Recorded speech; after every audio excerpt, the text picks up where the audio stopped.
welcome back to another episode of the Tetracast. This is RPG Site's weekly podcast where we get the site staff together to talk about our favorite genre of video games. We've got a large crew here with me today. Joining us, we have myself. I am Brian Vitale. I'm your host. We have Josh Torres. Hi. Mikhail Madnani. Hello.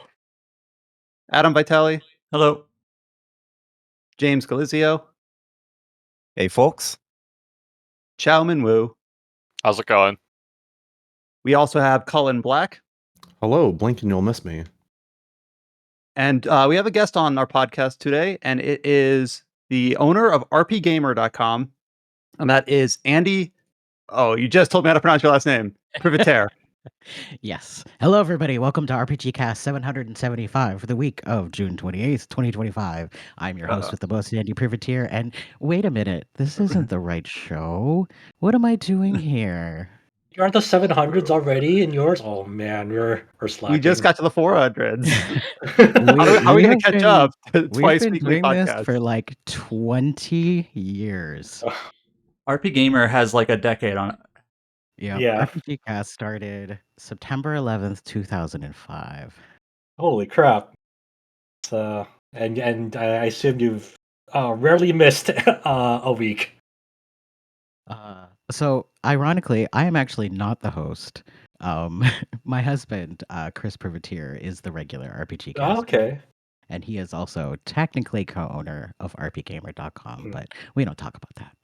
I told you I was going to bring this up, but to set the record straight, because I know a lot of people out there who either know your outlet or go to your outlet, it is pronounced RPGamer and not RPGamer. Correct. Okay. And we were actually talking a little bit before recording started. We kind of let it go at this point. But once upon a time, there actually was an RPGamer.com. And we would go to conventions, in particular E3, and show up for each other's appointments, and it was really confusing. So, like, way back in the day, we were super anal about, like, it's RPGamer, and if you pronounce it wrong, you are anathema. These days, RPGamer is a adorable little site for one dude who is obsessed with Star Wars tabletop minis, and I wish him all the best in the world. I actually read his site because they're great write-ups, but we don't worry about people mispronouncing the name anymore. Yeah, because you're not worrying about getting to the wrong appointments. Or understandably, back then, that was a big deal. Like, hey, wait a minute, what's going on here? And we had a parallel that Brian brought up where this isn't really an issue as much of us, but there's RPG Site, which is us, and then there's the RPG Site, which is a much more tabletop focused different site. Not only is it a tabletop focus, but it's like a forum. But I believe one of the most popular threads on the forum is whining about how woke all the different publishers are. So we get caught in that. Oh no! Like, no, that's not us. That's those guys. Yeah. The thing that I loved discovering, TIL, is that all three of the RPG genre websites started as something that they are not today. Yeah, for you mentioned earlier, RPGamer's roots was kind of being like the unofficial homepage landing of Square. Yep. back So then? 1995 kicked off the unofficial Squaresoft homepage, or USOP, and ran for that as 2 years, and then became Square.net for about a year. 1998, stuff happened. We'll leave it at that. And the first owner of RPGamer changed the site name to RPGamer and expanded it out from just Square titles. And it ran for about a year and a half. And then I actually joined the site in January of 2000 when I was a young 18-year-old Oh boy. looking for ways to break into the games industry. Weren't we all? I did. I mean, it actually. does rhyme kind of parallel with RPG Site. We used to share this on socials a lot when we were more active on Twitter. But so those longtime followers of RPG Site know that we used to be unofficial Final Fantasy Site, UFF Site. I think that was before all of our times here, except maybe Adam. But before you two. But yeah, if you go to uffsite.net, is it net? Yeah, .net. It's still there. It has been updated since 2004, but it's still there. And similarly, back in the early 2000s or mid 2000s, eventually branched out from not just being a Final Fantasy site or a Square site, but just RPGs in general. Yeah, and then we're talking about also the other big RPG outlet out their RPG fan had their roots as like a Lunar fan site as well. But in a way, we've almost kind of come full circle on a lot of our roots. And when they get out if they re-release Final Fantasy IX, maybe we'll complete the circle. Well, with that, we have a handful of topics today, not really Final Fantasy related at all. So we're gonna be stretching a little bit here. A couple of these releases are, I guess, tangentially Square related, but the reason why we have Cullen on the cast today is to talk about a recent remaster that has taken the world by storm. I mean, kind of. It's been in the news. We're talking, of course, about the last of a trilogy of remasters that have been announced and slowly trickling out over the last few years. And that is, of course, remaster of Front Mission 3. Front Mission 3 is not a game I'm familiar with, but I know its status as a cult classic. I know a lot of people were really excited about the prospect of these games being remastered, being made available for a modern audience, convenient to play, available on modern console at least. And that's what the hopes and dreams were. We had Paul write a review for us, Paul Skrelly, who has contributed both to RPGamer and RPG Site. So unfortunate that he wasn't able to make it to the podcast. But Cullen has also played Front Mission 3, so Cullen will stand in Paul's stead for the Front Mission 3 remaster. So Cullen, you had the opportunity to present this for our site, and I'll let you take it from there because this is a doozy. Yeah, I should probably mention really quick that my coverage was on Nintendo Insider, and Alex and Alex did a deal. They shook some hands and let me kind of also do some coverage over for us. So I made kind of a comparison image of what I'll be talking about for both. So just wanted to get for context for people that you wrote the review, a review for it on Nintendo Insider, and the owner for that is Alex Seedhouse, and then he shook hands with Alex Donaldson, the owner of RPG Site. When you make the Alex comparison, they're also good friends, behind the scenes too. We talk with Alex Seedhouse a lot. There's a plot twist. Oh no. Mm-hmm. The editor-in-chief at rpgamer.com is Alex Fuller. Oh no. A third Alex appears. Oh man. The Alex cabal has slowly taken over. So this is pretty much like Metal Gear Solid then. Holy shit. Now is that Alex British? Because then it becomes a whole problem. Sure is. Oh my god.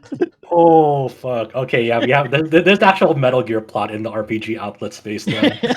Which one is Liquid, Solid, and Solidus? Those are complicated questions. Anyways, Cullen, go on. Yeah. So the I'll just rip the Band-Aid off. The Front Mission 3 remake seems to have filtered all of its 2D assets just through AI. All of the character portraits, because for those who have never played Front Mission 3, most of the cutscenes happen with just tiny little text boxes, and that's it. Not too many like actual cutscenes. Like they move the models around a little bit, but it's like a VN how they present its dialogue. Those seems to have just been put in through some upscale algorithm. They look a bit blurry. They don't look good, I'd say, but they're relatively fine. But it seems like for the network, which if you also don't know anything about Front Mission, is a whole in-universe internet browser where you can do all kinds of stuff. It's good for world building. I think you can buy like gear from it. There's a lot of things you can do there. It's also where probably most of the script is, because that thing is huge. You can go down there for hours and hours on all these different sites to just learn more about what's going on. It's a pretty big feature of Front Mission 3. Like when people think about Front Mission 3, this is like one of the headline features from it. Yeah. But it seems like when we put out our article, we try to be a little careful about it, but I have eyes. What it seems like what happened was they took all these 2D assets and then they put them in some kind of Gen AI thing where they said, make the HD version of this.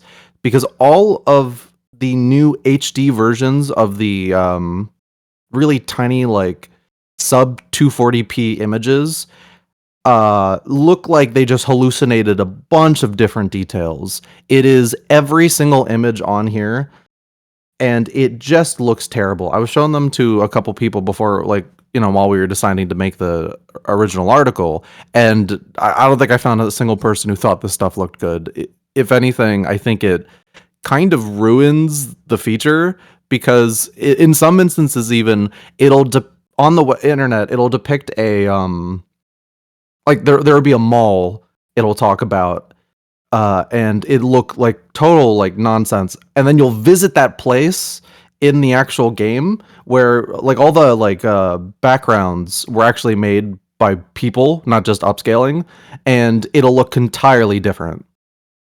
But Yeah. yeah, I think this it is ruins the the atmosphere completely straight up. Like what oh yeah. what the original image is in some cases like is completely altered in the remake in terms of like place and setting and just the original premise of that picture. Yeah, like one of the things where there will be a, I think it's like a rocket, which will turned into a grain silo with like and a shadow behind it will be turned into what looks like a giant mech with eyes. There's one, I think the most popular one going around is there's this guy talking who now looks like a cosplayer, and the AI hallucinated like a wedding ring on him for some reason. His pinky finger is smaller than his thumb, and the news outlet for the microphone is now Q squiggle squiggle P. Oh yeah, and they did the same with a lot of the backgrounds for these web pages, where there's like a lot of like behind that one there's this kind of like it. I don't know how I'd describe it, but basically it takes what looks to be very like explicitly designed like squiggles into just total nonsense.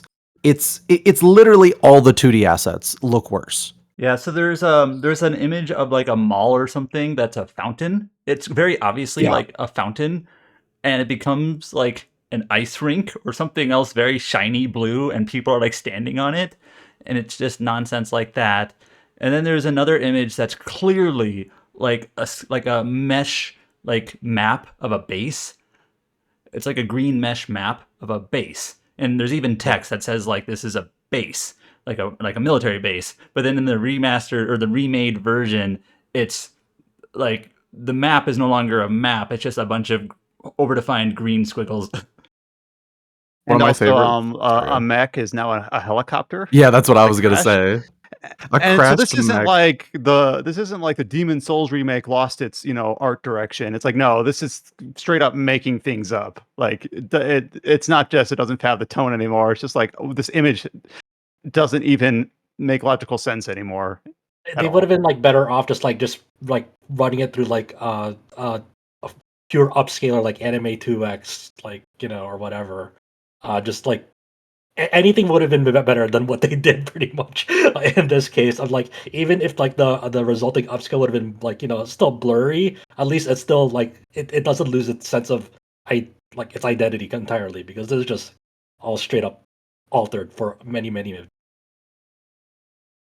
Yeah, like one of my favorites as well is this one where it looks like, because they didn't consistently just dump it in like and then move on. There's one for the Japanese Defense Force forum where it's it's a guy with like a gun. He's like looking out, and behind him are a bunch of airplane or helicopters and tanks, and there's a Wanzer there. Because like every time or I guess Wanzer, I don't want anyone but like every time one of these robots shows up, the AI has no idea what to do with it, so they have to basically put in 3D models that they've made into the images. But that means everything else in the image needed to be individually AI generated. Yeah, they have like proper like it's obvious to us because they're we have eyes, and we know generally how these things are utilized, and like the process of it. But of course, there's plausible deniability from the developers and publishers part that obviously until we get more concrete proof that's straight from them, there can't be any sort of concrete accusations. Careful wording here, on like strictly legal terms, in that sense. So there's like some discussion over that as well. But of course, when people see it, they're like, yeah, this is obviously AI. And I think just on top of like employing like that technology for this remake, and like it's just that in itself is already bad enough. But like it's just like the sheer obvious sloppiness of it, of like they just didn't care at all. Like there was no like sanity check over any of the final products. They're just like, okay, just run it through and just put it in the game. Like I don't know how you implement this into the game and no one and in that chain of generating these and implementing it said, hey, maybe we should do another pass on at least some of these images. It just felt like, yeah, whatever it spits out, just put it in the game. Who cares? Yeah, it seems like a Not rush double job. check, not cleaned up. Which, and I ended up for Nintendo Insider, surprisingly having the lowest score out of everyone who reviewed this thing. And I don't know. I would argue that if that like in a remake, if everything looks worse than the original, that's not really a good remake. And I've been looking at the Forever Entertainment Discord because I think I joined that ages ago for Panzer Dragoon 2 news, which that's never happening. But like there's a bunch of bugs as well. Like these remakes these front mission remakes always come out really buggy and kind of get patched to a state where they're like a lot better. Like the Front Mission 2 remake allegedly had its entire script translated with machine translation and then only recently got a new translation. I haven't played it yet, but apparently it's fine now. So it's a bit frustrating to play a game like this, knowing that they probably had this idea of, yeah, people are going to complain, but Front Mission fans will buy it and we'll just patch it over time.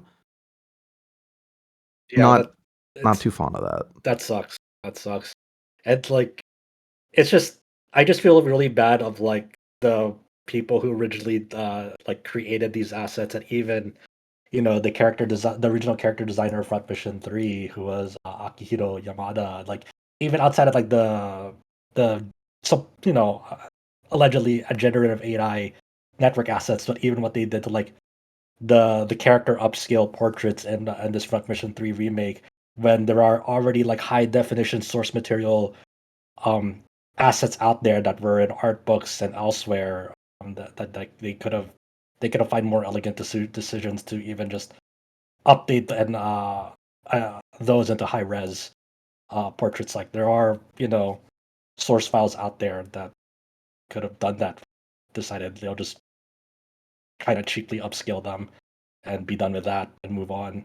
It's frustrating on like just multiple angles, beyond the network stuff.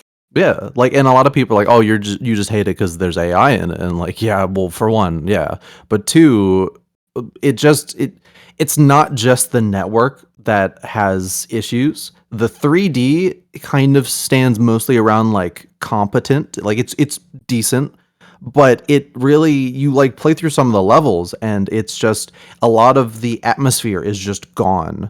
Everything looks a bit too clean. Environments don't look great. Like because Front Mission 3 has a mechanic where your pilots can either be ejected out of their robots or like just get out to go steal like another one. And the little like humans, the 3D humans look like Playmobil toys. It's I understand budget constraints and time constraints, which is I imagine what happened with this one, but this game really deserved better than what we got. And just because a game is low resolution because it's a PS1 game doesn't mean that just having an HD version of it is an instant improvement. Like there were so many deliberate choices made, and you look at that game for its time and you're like, no, this is like really graphically impressive. This is really cool. So I don't know. There's this discrepancy between what this game was and represented back then to what we're getting now. And if you hadn't played Front Mission 3, you might leave the remake going, it's a bit cheap. I guess it was always like this. It kind of reminds me, not quite the same thing, but when like old animes that are like 4:3. They like, oh, we're gonna make them widescreen, and they just like crop it real short, and like because everything's got to be widescreen, and then it just you can't see that you don't know what's happening on screen because you can no longer see the top and bottom, Mhm. and it's just like it's got to be HD, it's got to be 720p. That's the world now, but we're gonna compromise the product in the process. It's like, no, please, you didn't have to do that. I know the circumstances aren't exactly the same, but like a month ago, or not even 2 months ago, another PlayStation 1 game got a re-release of sorts, Breath of Fire 4, just on GOG. And I know the circumstances aren't the same, but I would much rather like take just the game as it was with some like technical improvements just for playability and re-release it on modern platforms, PC or not, rather than, a remake like this, which just kind of misses more often than it hits.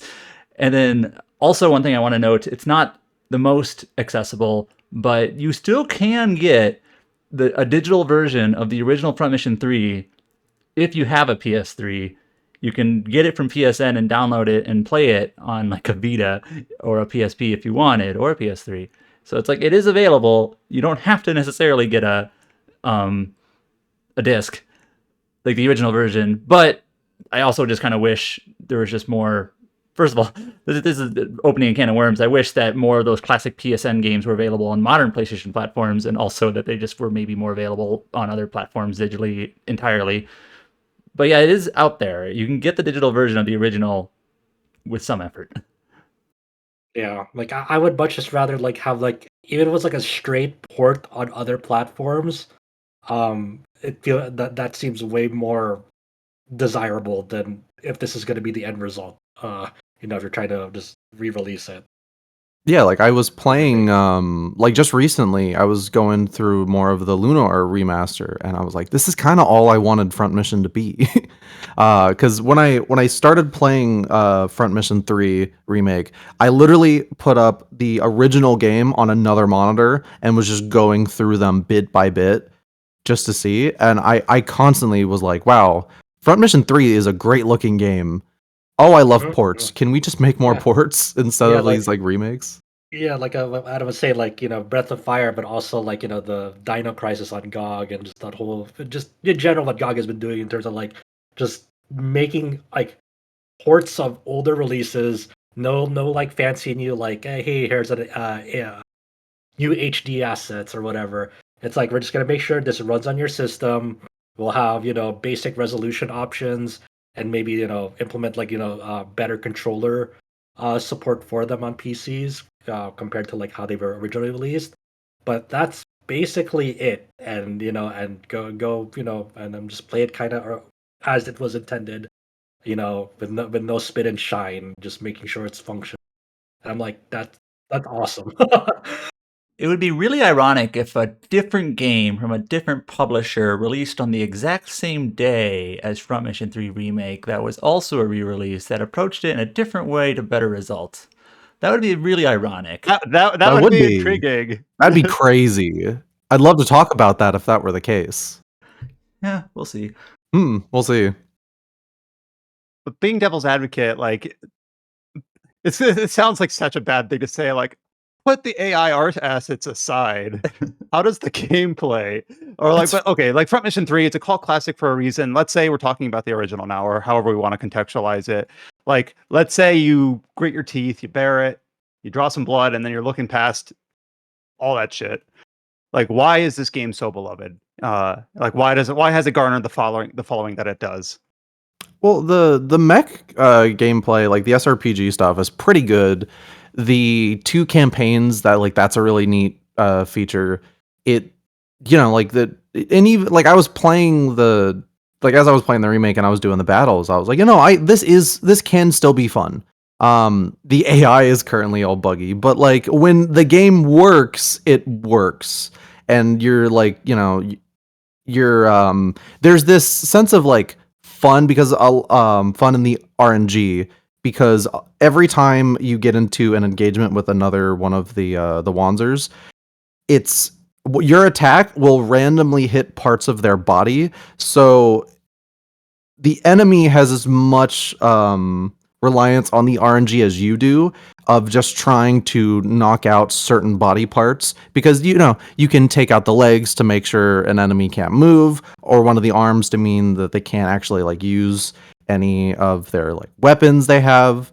There's a deep combat system under all this stuff that's still like, if you were to play this without ever touching the original, you would still get that, because the missions can still be really fun. It's pretty polished in the gameplay department. It's Yeah. I'm trying to remember like the features that were new in Front Mission 3. I remember definitely the I think they call it the double feature, which is like the multiple protagonists, protagonists in this one that's they introduced for the first time in Front Mission through this one. And that, as you mentioned, like the whole pilot's ejecting and then getting out and maybe swapping to a new mech on foot, because there's the option to like pilot directly attack the pilot themselves in this one. But if I remember correctly, this is kind of where it kind of shares a weird connection to Saga, where the way you learn skills in this one is different from the past Front missions, where in the past ones there was like some sort of like proficiency system where the more you use it, the more you learn skills through leveling up proficiencies. And I think in this one, you learn them through like almost like a spark or glimmer system where you equip different wands or parts, and there's a chance that they learn a new skill as you use them in Front Mission 3 originally. I don't know if this is how it is in this remake. Yeah. Um, It's similar in that regard, yeah. It just Yeah. like you just kind of get abilities, and that's really fun as well. Right. I think 2 was similar. I haven't played that remake in a while.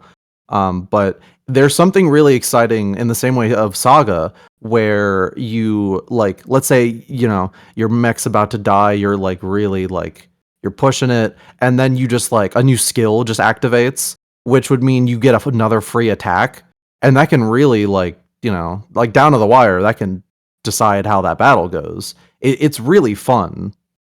Well, because Saga's fun. Saga will always be fun. But Yeah, but you do get that kind of that adrenaline rush of like you're about to go down for the count, and all of a sudden you've learned that skill that will get you out of this situation. And you're like, hell yeah, which is always both fun in Saga and this game originally as well. And this also just has further story ties to like my favorite entry in the Front Mission series, Front Mission 5, where that game has like sort of direct ties to this one. So the Front Mission 3 for a lot of Front Mission fans is their favorite Front Mission. It's kind of one of the most refined ones that released in the West. And was the first one to release in the West. I forgot it was the first one. I thought the first one did also, but I guess not. It came on the DS, so that's a Oh, way okay. longer in the line. So. I forgot that was the DS was the first time. Yeah. So, it sucks. It sucks that it was done dirty like this. But what can we really say at this point? Where even if you're like, as Ryan mentioned, if you're trying to dismiss, what they did to the big network feature in this game, it's as you're saying, Colin, it just somehow feels less unrefined than the original, which is antithetical to what a remake should be doing. You would think. Well, you can play it and you'll like, there's enjoyment to be had, but Mhm. if we want to look at this as a remake of an original game, which like Adam said, you can just go play. Like you can just go get it on PSN. It's just I can't help but think of basically everything is just a downgrade, and it's like that's kind of like if everything is just a little or a lot worse, then I don't see why I would play this.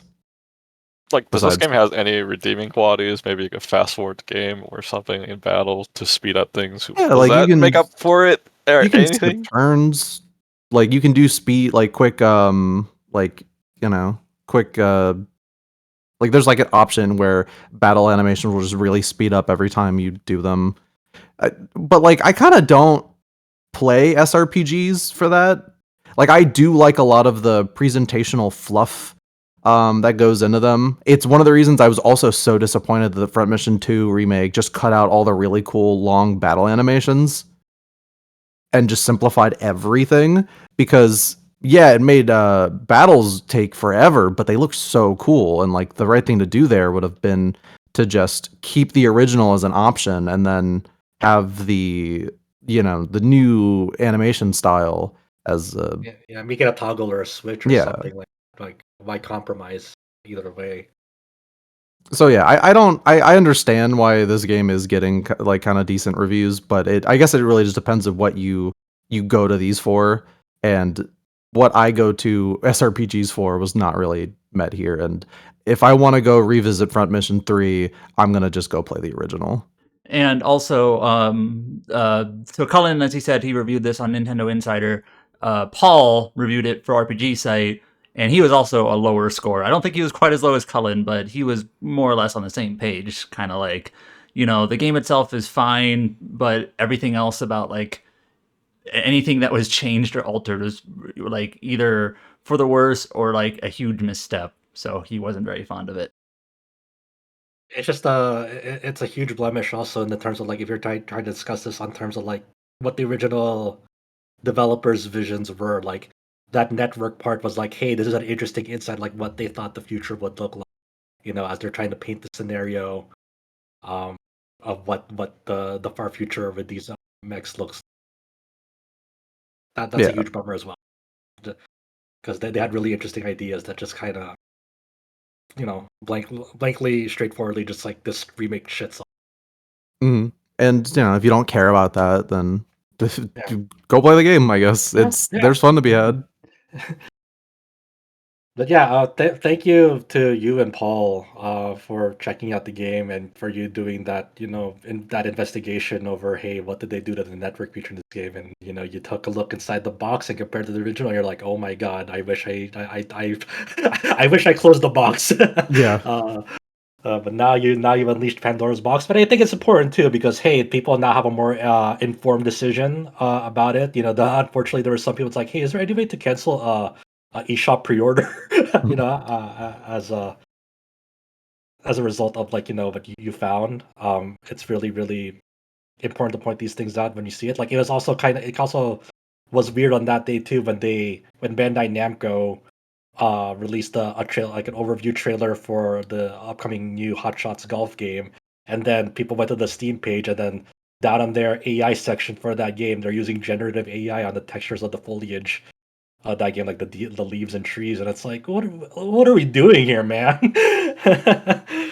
It's Yeah, I saw and that headline, but that one I would have to read more into, like, and to try to be devil's advocate. Like, I don't know what the result looks like, but like, what's the word? Programmatic tree placement or terrain placement has been in games for a yeah, while. if it's speed tree, yeah, but the Uh, way that they word it sends off. It's weird. Like I'm not exactly sure either. Like how like what is the exact process, right? Because if we're like categorizing like a technology like speed tree as generative AI, it's like maybe that's, I don't know, that's a weird categorization for speed tree if that's the case. Yeah, but I just like, so if an environmental artist makes like a library of textures for foliage, and then AI is used to diversify it, like I'd have to see, like I'd have to get down to the nuts and bolts to feel like how I really think. But I guess maybe I'll just plate my conversation on that, just because I don't know. I saw the headline about AI textures being used on tree leaves, and I don't like it, but I think I'd have to read more about specifically how Yeah, it's implemented. yeah, and you it's can just look at that trailer and like I'm anti AI, but if I were to look at that, I would not go, "Wait, zoom into those trees. That's AI." Like it yeah. looks. I am inclined to say fine, at least comparatively to Front Mission 3, where it's just like you just look at it and go, "Oh, that's worse." But Something's it's wrong tricky here. because like whether or not you can tell by looking at it isn't Mm, the sole criteria either. So exactly. Yeah. it's tricky.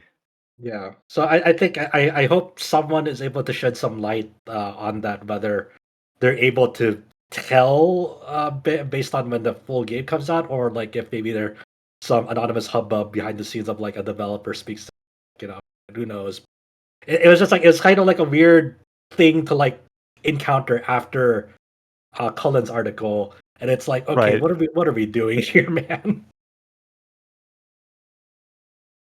I will say though, this Well, I has think given me a new appreciation for a lot of other remake remaster endeavors.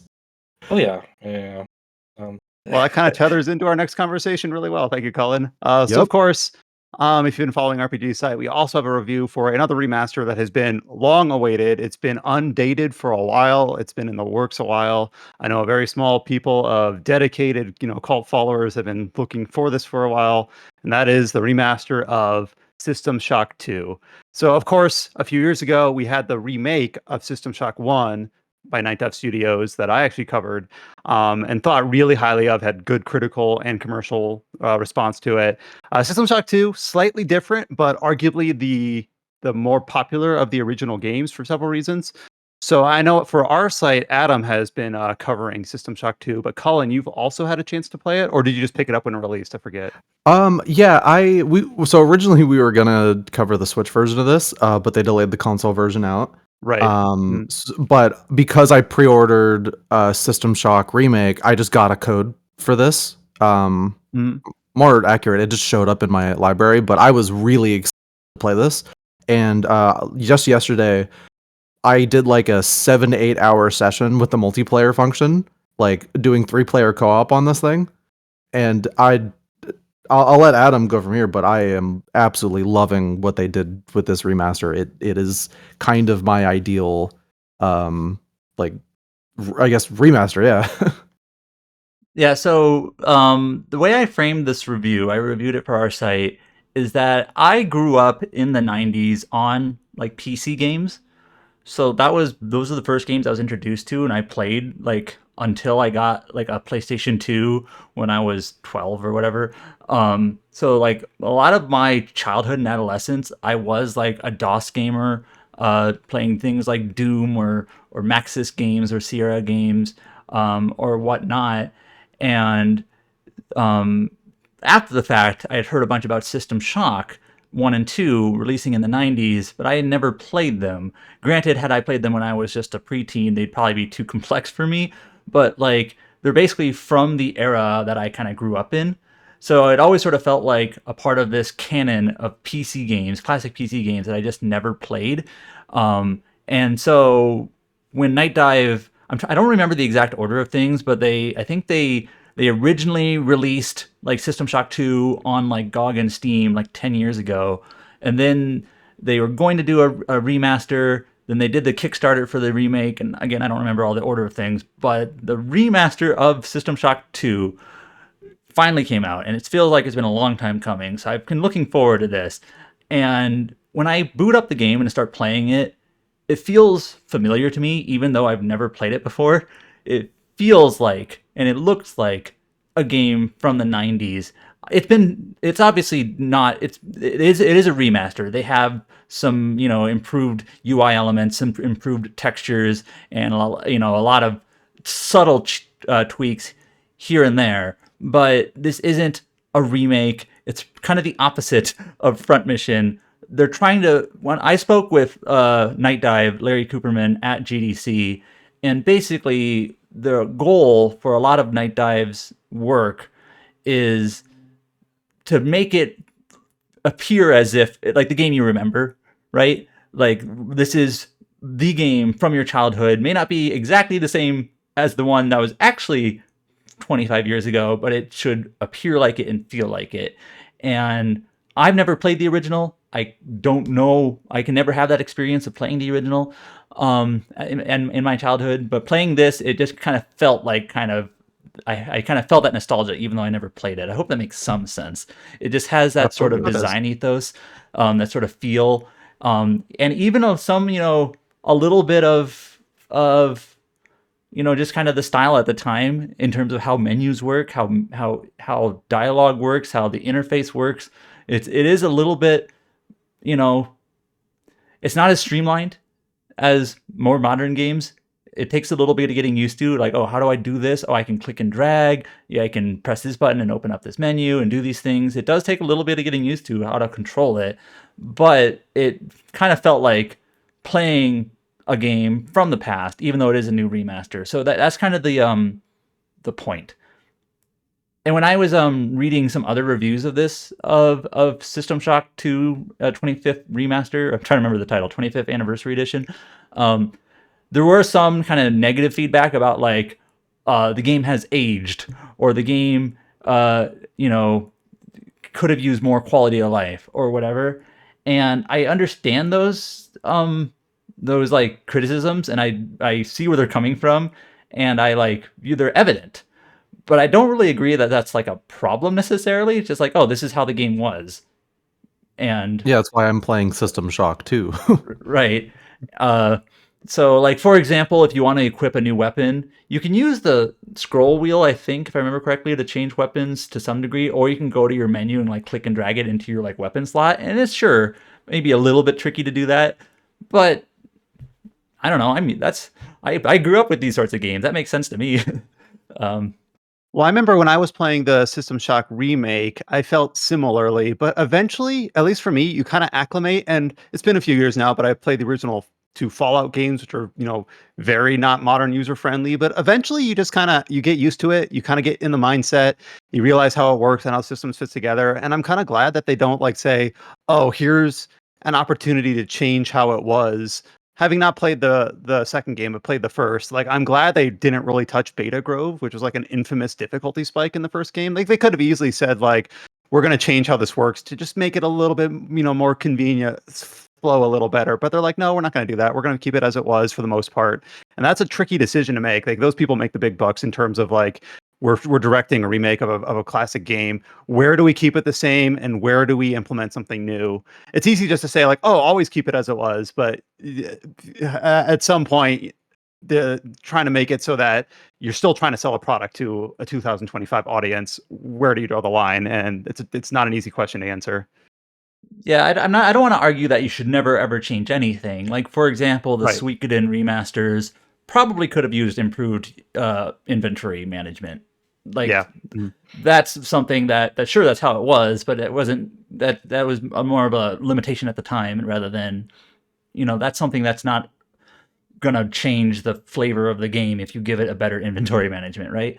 But in this case, that's kind of the philosophy they had. Was this game is, I think, from what I can tell, again, I've never played the original. I can't make a direct comparison. It feels like a game from the 90s, and I mean that in a good way. Anyways, in terms of talking about the game itself, I actually played BioShock for the first time after playing System Shock. I've never played BioShock. So I'm going through it in order, but also kind of backwards, if that makes sense. So if you played BioShock, which I'm assuming more people have played BioShock than System Shock, that's my assumption, BioShock is much more streamlined. It's much quicker. And it's also like in BioShock, you don't have an inventory, right? It's more like classic shooter, or a shooter game, right? Where this game does lean more like survival RPG, where you have like an inventory. It's a grid that you open, and you store in weapons, you store in ammo, you store in collectibles and stims and everything, and you have to manage it, and you can't carry everything. And it's a lot slower. The whole game is slower, and you kind of have to be a little bit more deliberate about like, do I pick this up? What weapon do I need? What ammo do I need? Just like with System Shock Remake, you'll probably find yourself finding a room to dump stuff in. Like, I might need this later, so I'm going to dump it here for now. But yeah, it's that sort of game. It's more deliberate. I'd always heard how System Shock 2 inspired not only immersive civ games, but also like horror games. And I don't play horror games, so when I heard that, I was kind of like, I don't know if that sounds appealing to me. Like, I don't really play horror games. That's not my thing. If this game is a horror game, that's not really what I don't care for that. But the thing is, I didn't really find this game to be scary. It's more like the mood. It's eerie. You're on like a derelict ship with basically zombies around the ship as your like main sources of your antagonists. You're the things that are trying to kill you. And the game's atmosphere is really, really good. Music, sound design, the audio logs that you pick up, Shodan barking at you like she is known to do.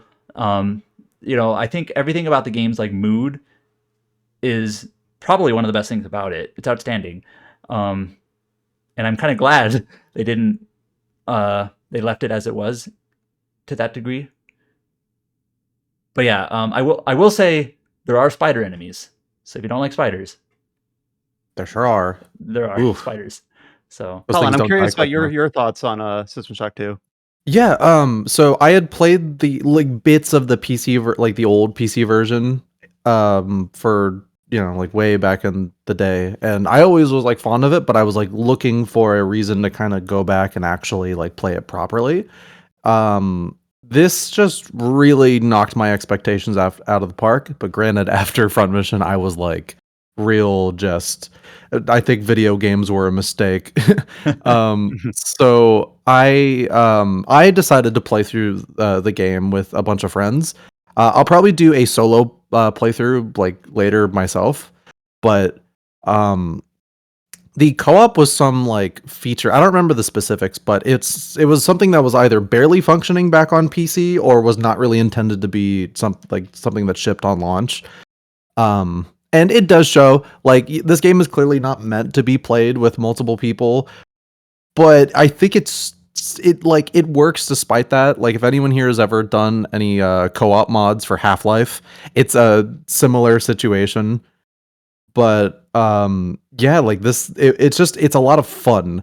I do agree that like atmosphere is one of the most important things about this game. Like while I would not call it scary, being a bit spooky is one of the many things this game does well, because it's a shooter, it's an RPG, it's it's kind of a horror game ish. It's just kind of doing everything. I think the development for this game was like a year long, so it really just like shows like, oh, they kind of like not accidentally, but they really like they somehow managed to get this like classic made in no time at all, just by just chucking a bunch of ideas out. And it does at points feel like you're playing an idea smorgasbord of a game, like you're just like a bunch of clashing things coming together. But ultimately, it does work. And I was playing the game on controller because I eventually wanted to play through the whole thing on Switch. So I plugged my DualSense in, and I definitely recommend people at least give that a look. Like on PC right now, is just running through it on the DualSense, because it uses the vibration really well. Like just even walking through like certain hallways, there's always like a very light, subtle vibration going on. To like match the mood of whatever area you're in. And I'm glad that was on PC. But yeah, like this is great because it's really just one of those remasters that it just works. It's like plug and play. You set it up, you don't have to finagle with anything, and however they chose to update all the textures as well, it just looks great. Like I never went, oh, this is a remaster of an old game. Like visually, it like you could say that this was maybe like an indie game that came out this year, and you'd go, yeah, this looks great. Like sure, they absolutely killed it. Just curious about your co-op experience, because I remember I was reading Adam's review. Basically, famously did not work in the original release, and that was one of the things that Night Dive really said, we're going to make it work. But you said it clearly wasn't designed for it in mind, but you're having a blast with it anyway. I'm just wondering, like, do you mean like not enough pickups, or is it too easy? I'm just curious what you meant by that. Not in a judgmental state, just in a design state. Yeah, it's like a lot of the hallways and the elevators were clearly meant for one person. Like the actual level design itself, like they even show this in the trailer where they showed off the multiplayer again, and it was a bunch of people crammed in a tiny elevator, and one of them even said like, "Oh yeah, you can tell this clearly made this was clearly made to house this many people," like jokingly. But it's it kind of does destroy the difficulty a little bit. But what I think is really cool is that because when you play System Shock 2, you're meant to build your character in a very particular way. Like this game is not friendly to jack of all trades. You need to specialize in something, and if you specialize wrong, you could find yourself really unprepared. But what's cool is once you get a group together, it becomes a bit more of a class-based RPG. Like we were I went basically hacking and like weapons, like guns. A friend went Psy, and then another friend just went all like just standard weapons. and it was a lot of fun because we were passing out like gear we found between each other. They would hit like a treasure chest and be like, "Hey, Cullen, get over here and hack this." There would be like a robot down the hallway, like a like a turret or like a giant mech, and we were like, "Oh, hey, gun guy, get in here, destroy that thing." And like everyone had a role to play. So it wasn't the intended experience, but it was very adaptable to this multi-class kind of teamwork because you like and passing out like gear between each other and like the collaboration you have to do just to like progress is very fun. Like you feel like you're learning a lot about the game more than you would if you had just done it solo once. Basic question. How many is there a player limit for the co-op? Like how many players does it 4. support max? Okay, 4. But Does the AI scale up based on like in terms of like health, for example, based on how many players you have? So I'm not sure about that part, but what I do think is kind of funny to talk about, like the 4-player limit. The way they kind of do the multiplayer thing is your host makes a session, and then it doesn't track characters on like usernames, if that makes sense, but the actual like player 1, 2, and 3. So one time we were trying to like mess with something, and we ended the game, got it back in, and my friends joined in a different order, and then they became each other's characters. That's funny. Okay. But that's kind of neat because if you have everybody specializing in in their own unique thing, and you're not all John System Shock best at everything, that means like someone could be like, I'm getting kind of bored of Psy. Can I be the weapons guy for a bit? And they'd be like, yeah, sure. We still found the game a bit challenging. There aren't really a lot of like traditional boss fights. It kind of becomes like Halo a little bit. If anyone here's ever played Halo co-op, where one of the strats for legendary is maybe like someone kind of stands on back a little bit, and then if you die, you just like spawn back at the beginning. That's kind of what we would die very quickly and very often, and then we just go back to the beginning of the map and then just keep on going forward. Okay, so it's still a tragedy. People are still dying here and there in co-op. We would die so many times. Okay, so it's not like a complete steamroll or anything. Yeah, it's fun. I really want to get back and finish up my my co-op playthrough.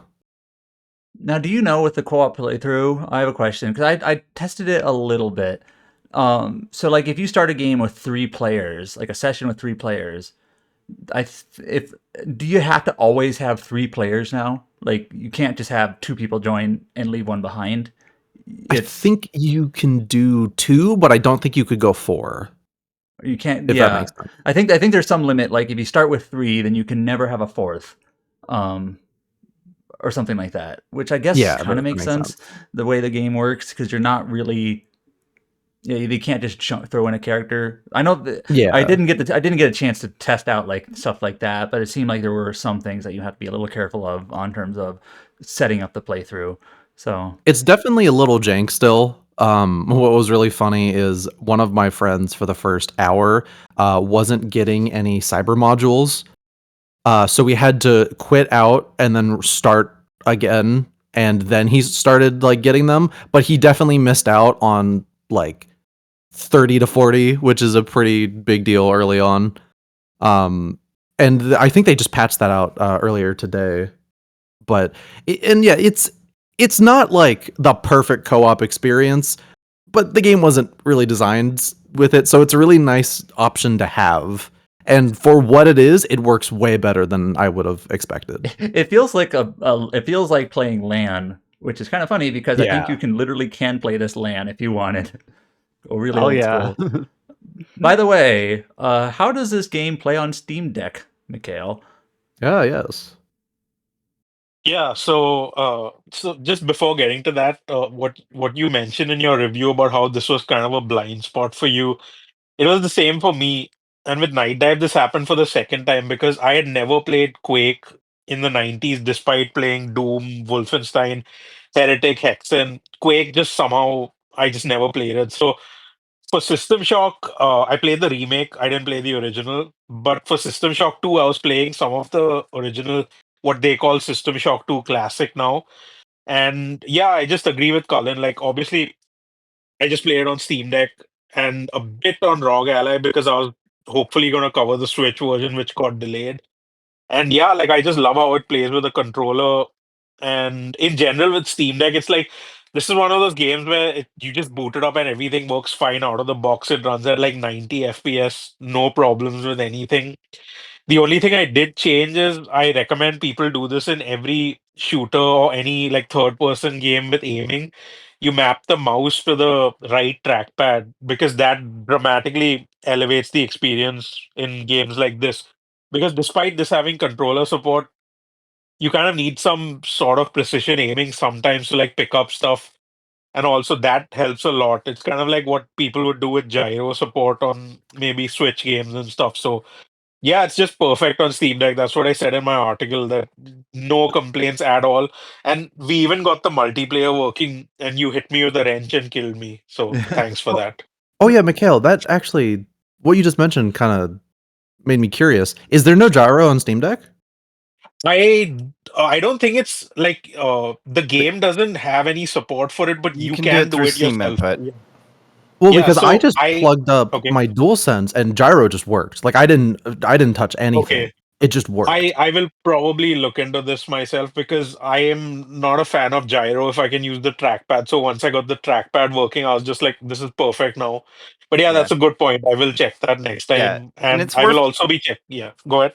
it's worth to note that there are games on Steam Deck that just have gyro support out of the box. Like I know Natsumon, that Boku no Natsu Yasumi type spiritual successor that Spike Chunsoft released last year, that actually does have gyro support baked into the default like controller support for Steam Deck, which actually surprised me because I didn't expect that. Because yeah, you can add gyro to a bunch of games on Steam Deck. I did not realize that devs actually could just include that themselves, like bespokely. So it would be neat if they had a gyro built in for this too.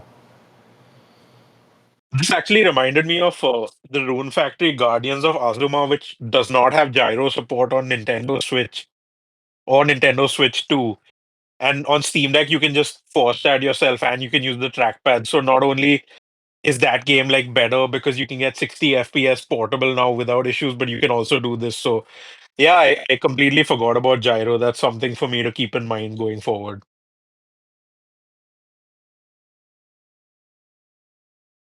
So that's an interesting comparison for Front Mission 3 Remaster and System Shock 2 remaster, or Front Mission 3 Remake and System Shock 2 Remaster, one of which clearly emblematic of the intent more than the other. So thank you, Colin, for jumping on, being able to talk about both games. Thank you, Adam, for covering your System Shock and doing the review for us on RPG Site, and of course, Mikhail, for seemingly getting your hands on everything on the Steam Deck and ROG Ally and telling us how they play on those and on the new consoles. And we talked about it a couple of times, but yeah, Night Dive did announce that the console release for System Shock 2 Remaster for PlayStation, Xbox, and Switch has been delayed. So it's out on PC now, and the console version will come out in, I believe they said, planning for July. Mikhail did write a note here to remind that the multiplayer is intended to be cross platform. So that'll be really cool to see that across PC, Switch, PlayStation, and Xbox. Seems like not being advertised or really pushed as a multiplayer game. It seems like it has a really fun multiplayer component. That it's really cool that Night Dive was able to get that to work when it famously did not, 25 years ago. But yeah, thanks for having me. I do have to dip out now. Go check out System Shock 2 if you like RPGs and first-person shooters. It's a real neat one. No, thanks for jumping on last minute, Cullen. Have a good rest of your day. All right, yeah, take care, y'all.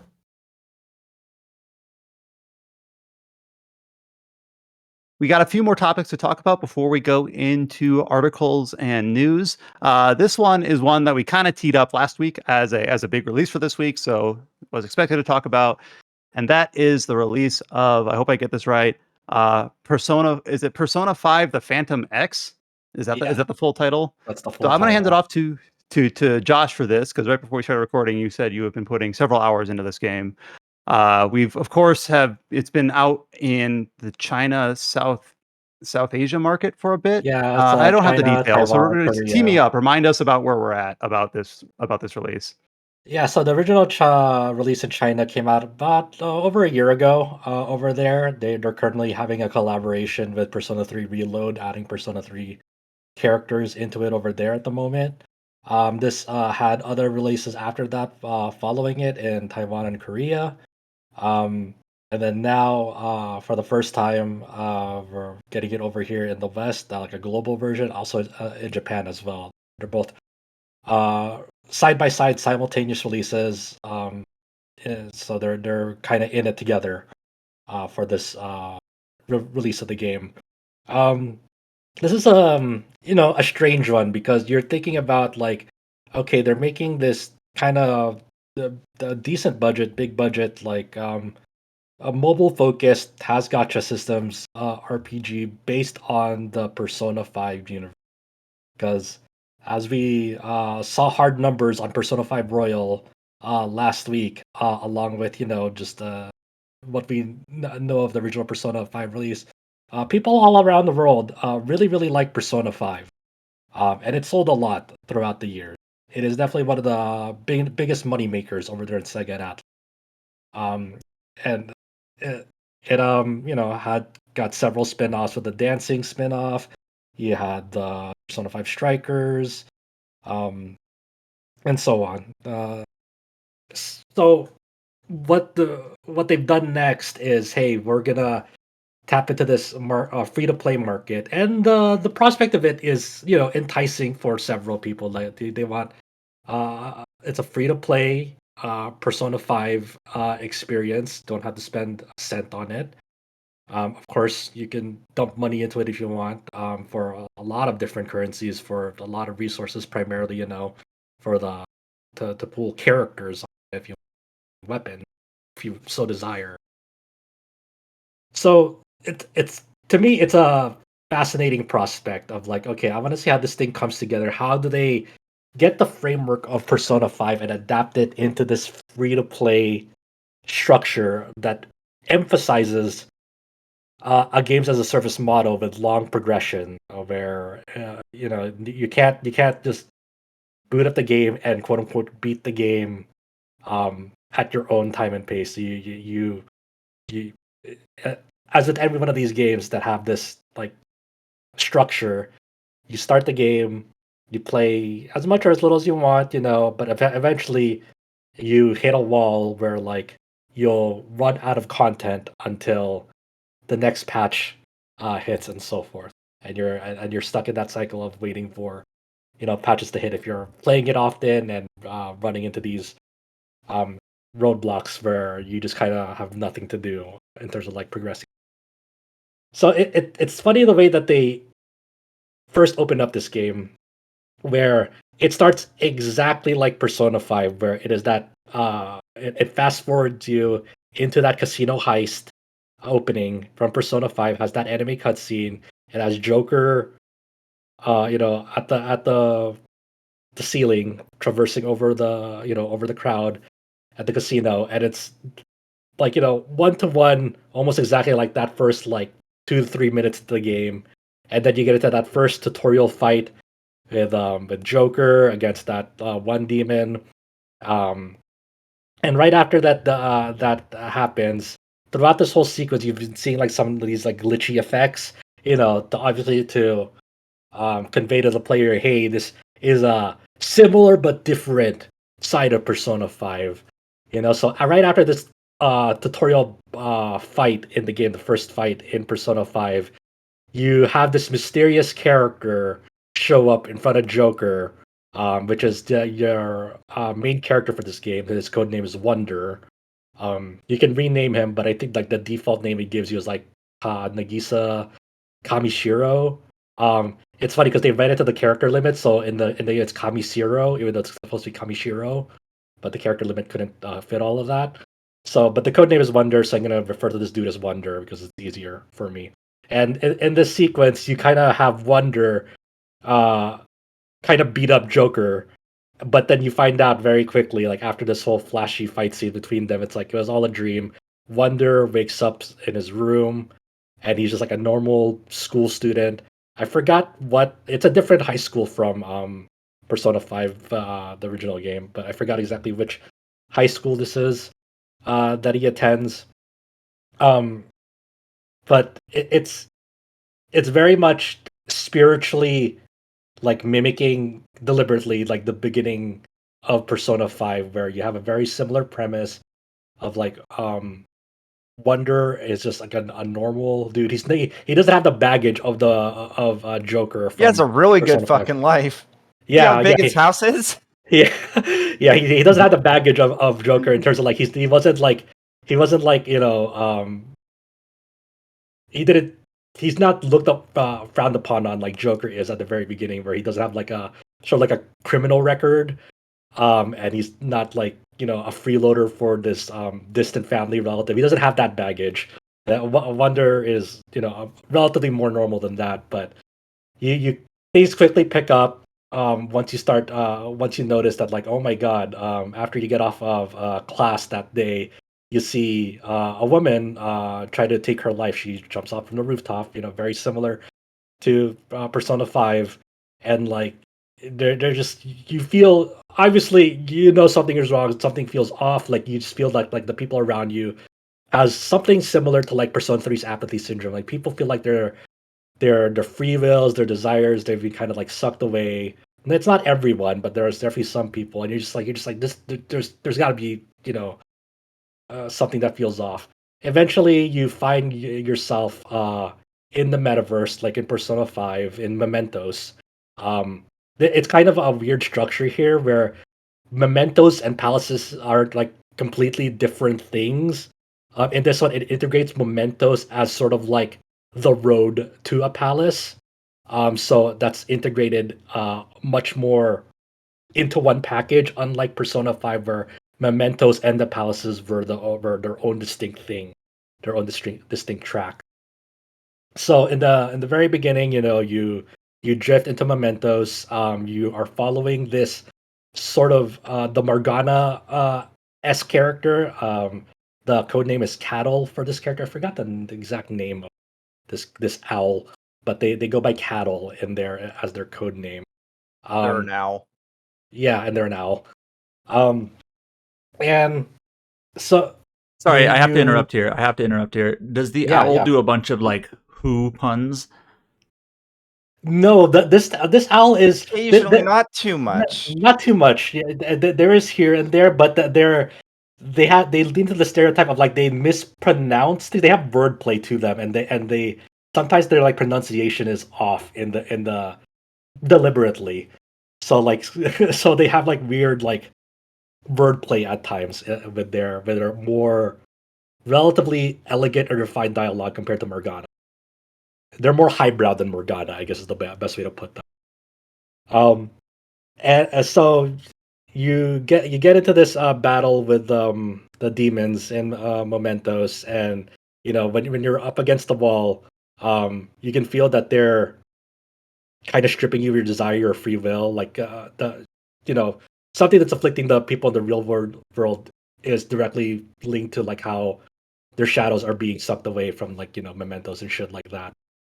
Here, so you awaken your persona after you refuse to give in. You have your persona awakening scene, and then you go through the tutorial battles, introducing you to the basics of the battle system in this game. The battle system is not one to one exactly like Persona 5. It's a little bit more restrictive in the sense that it is still turn based. It is still using the one more framework battle system from Persona 5. But for example, you do have the basics of like you hit an enemy, their elemental weakness, they get knocked down. Let's say there's two enemies in battle. You hit another enemy with their weakness, they get knocked down. You can do an all-out attack. So when you do a one more on that first, when you hit that first weakness, your character, you can choose which character to baton pass to. You can even do it with the same character if you want. But when you baton pass and do this the one more with to another character or yourself, you don't have the freedom to choose what their action is. They have a distinct uh follow-up attack that they automatically use when you choose yourself or another character to do the one more follow-up attack action. That's like their like fight tactic or something. So they do not have the freedom to choose what action they do. They have a distinct attack already for that. You can choose who to target though with that follow up though. But if you knock down all enemies, you can do a all out attack. It's you're kind of railroaded into it. You can't like opt out of doing an all out attack. You have to use an all out when they're all knocked down. Um, there is no demon negotiation. There's a small chance after battles that one of your enemies will join you in terms of like that you get that persona card from them, but there's no negotiation, so to speak, to like convince them to join you. It's just like a random RNG chance to get that persona. You do also get personas through the summoning system through the character banners and stuff, which I'll get into later. Um, but just keep that in mind.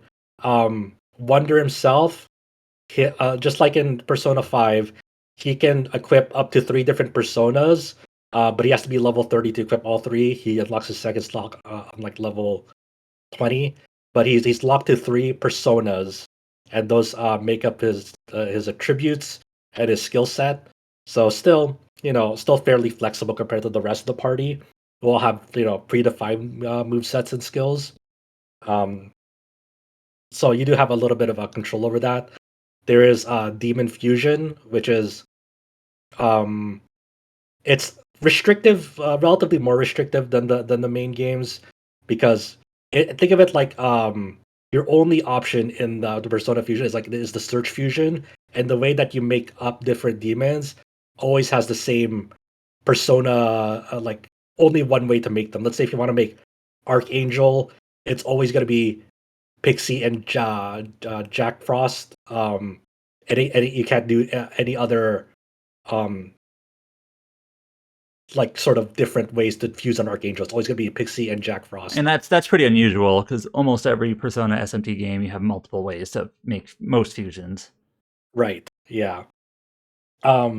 So you're going to be getting dupes of personas to use in fusion primarily, whether they join you after battle or whether you roll them in the gacha.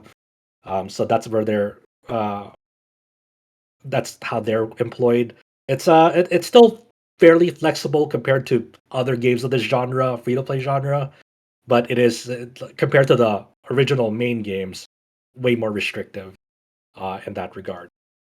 Um, so after this whole tutorial stuff, you they have like similar setups to like what the first arc of this game is, deliberately so. I hear it deviates and starts finding its own identity after like the first 2 palaces. But I heard before going to this game, there's like just kind of muscle through like the first like palace of the game, because it like people have told me it's really stupid, and then you'll see why. I'm like, okay, how stupid does this get? And like the setup of the first Give palace, it up for the Subway Slammer. it's absurdly stupid.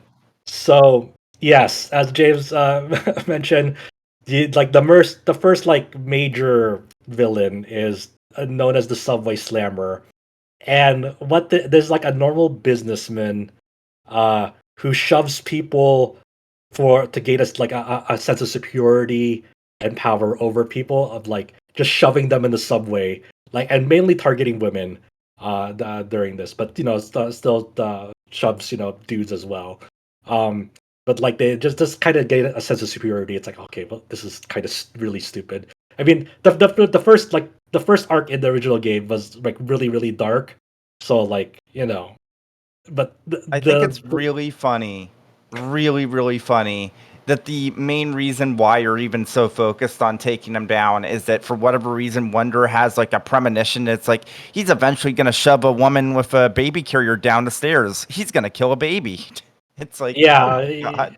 there's the whole like when you first like encounter this dude, you kind of get like a precognition or premonition of that happening, and you're like, okay, this guy's gonna do some fucked up shit if he keeps on slamming into people in the subway. Um, so he has a direct link to obviously one of the first party members that joins you. Um, there's this woman, your classmate named Motaha Arai, and she has sort of a history with this dude in the sense that the way that this game reframes the themes of what Persona 5 is going for in broad strokes is like conceptually interesting, but the way it's employed in this first arc is absurdly stupid. So, we'll call him the Subway Ham-fisted Slammer. misogyny in my Persona game? Yeah, I know. It's more likely than you think. Definitely, it's totally new for the series. Never been seen before. But so when you think about the mottos of Persona 5 and then in this game the Phantom X. In Persona 5 it's take your heart, and in this one it's like retake or take your desire. And in this game, both this Subway Slammer, I cannot remember his real name, I'm gonna refer to him as Subway Slammer, and Motaha. When Motaha was an elementary school kid, she went to like this baseball like sort of like session, and played. And this dude was like teaching younger kids how to play baseball, playing with them. He was like an up and coming like star in the destined for the major leagues and so forth. But for whatever reason, like Motaha as a kid, like had a really like was very like had a knack for baseball. She was very good. She was a batter, and this dude, I think he was a pitcher or catcher, I forgot. But anyway, due to whatever happened during that game, like something happened in that game where Motaha like really showed up this dude, and everyone assumed like this dude like sandbagged the Subway Slammer sandbagged against Motaha, even though like he like tried his best, and still Motaha like showed him up in this game, and he fell into a slump after this session of baseball, to the point that like just like his record, his performance in baseball just clearly decreased after this encounter with Motaha in baseball. And so because his performance was decreasing, he always blamed Motaha for the reason for his slump, and Motaha blamed herself and eventually quit baseball after this because she looked up to him because he was like a professional up and coming baseball player, and he was from her hometown, so he was like a hometown hero star for her. But she feels she was responsible or felt some guilt over that encounter. So it's kind of a two-way fold of like they suffered as a result of their encounter, and their free wills, their desires, their dreams in life felt like they were sucked away after this. So he like the Subway Slammer like had to become like a boring salaryman businessman, had to give up baseball, and like to only get like to get a sense of like superiority and power, like he just started like slamming into people out of like personal like gratification. When you say slamming, like physically, like body checking them, Physically like, shoving, yes, shoving, like Okay. body checking people. And the reason why police won't get after him is like there's a lot of plausible deniability. Maybe he was just like trying to rush to somewhere, so that's why the police won't go after him, because like the other there's not person enough was in the proof. way. Yeah, it was Yeah. in the way, and this leads into like one of her friends, Tomoko Noge, who she's Mota's best friend. She also has dreams of like getting into baseball and was like about to like hit her big break, days away from it. And then she encounters Motaha in the subway one day, and she sees that the Subway Slammer is going towards her. Like she just sees like this dude going towards her, and then there's a real scene in the game. As the dude is about to body check into Motaha, Tomoko shoves Motaha out of the way and gets body checked by that guy over the subway rail. So her body flips over the subway, protecting Motaha, and now she's like has suffered like a severe injury and has to give up, what her big thing was gonna be in a few days. as a result of like protecting Motaha from the subway slammer and all that sort of shit. So this is the exact premise of why the first arc and palace takes place, and sort of like a broad strokes over like the the reasons behind like why this dude is involved, why Motaha is involved, and how Motaha wants to get justice over like what this dude did to her best friend over, and also resolve some like lingering childhood issues over her link with this dude, and traverse into the metaverse on her own to try and get to the bottom of this.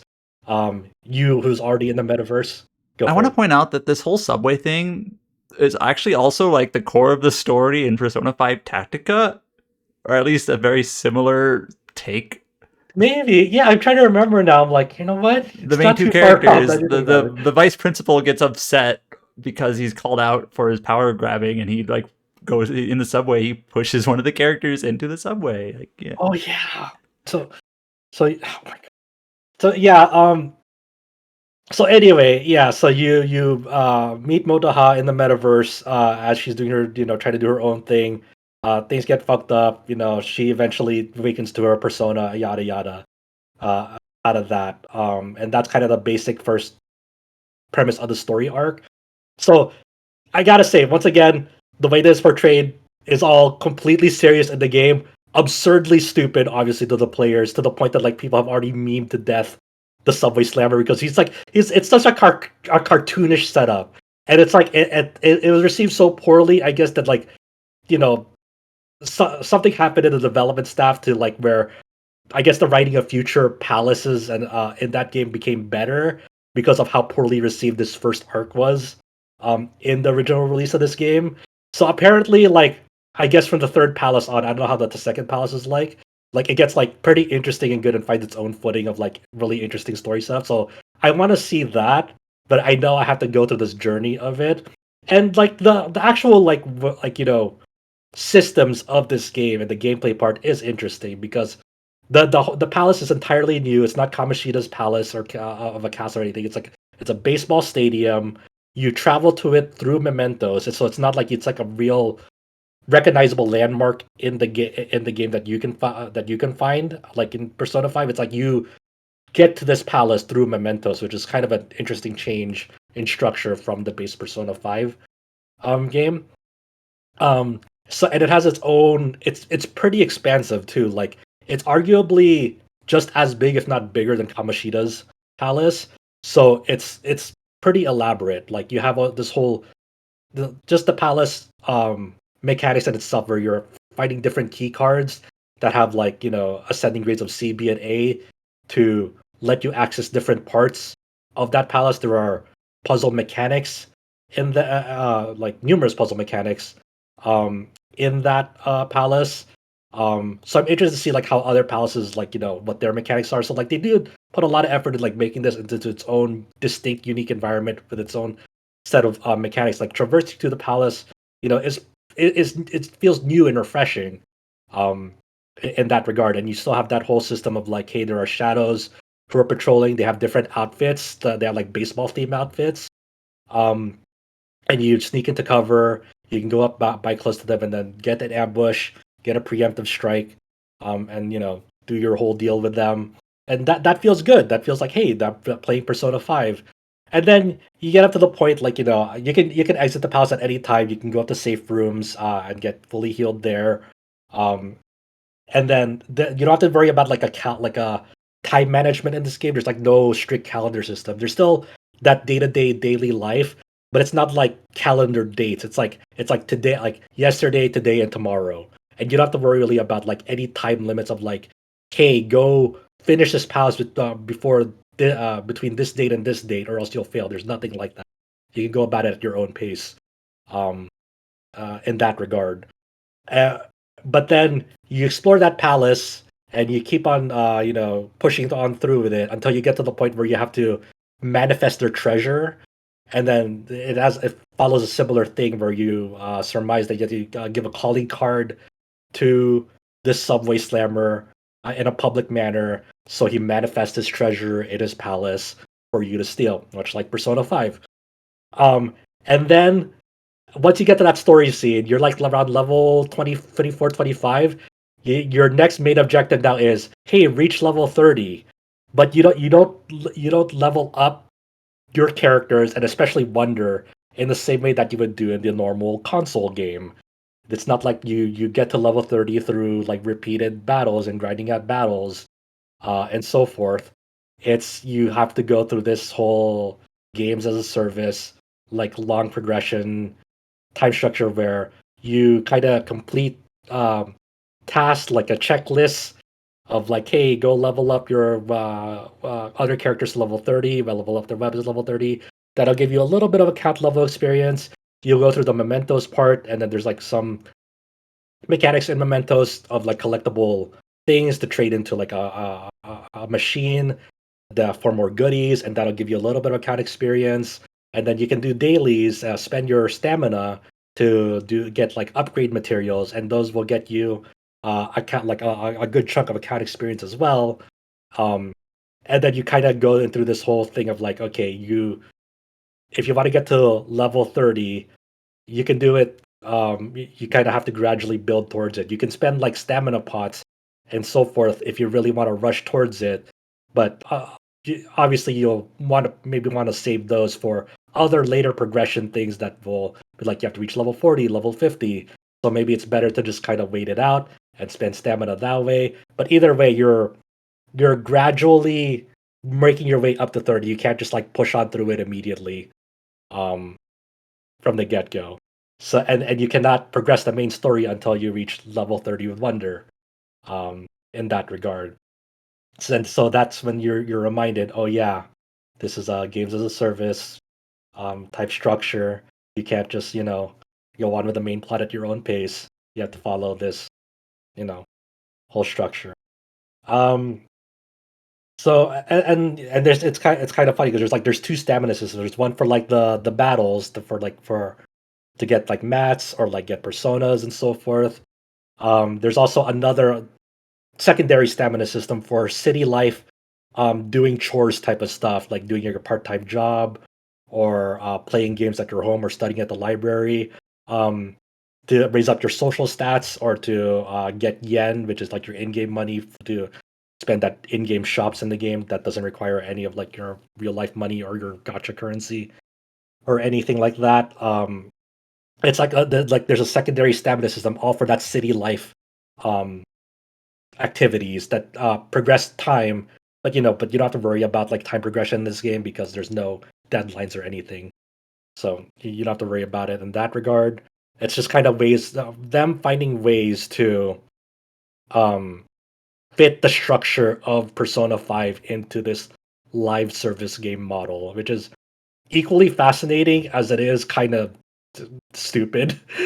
But I get it. You really want to like try to capture the Persona 5 experience in this game, or else what are we doing here?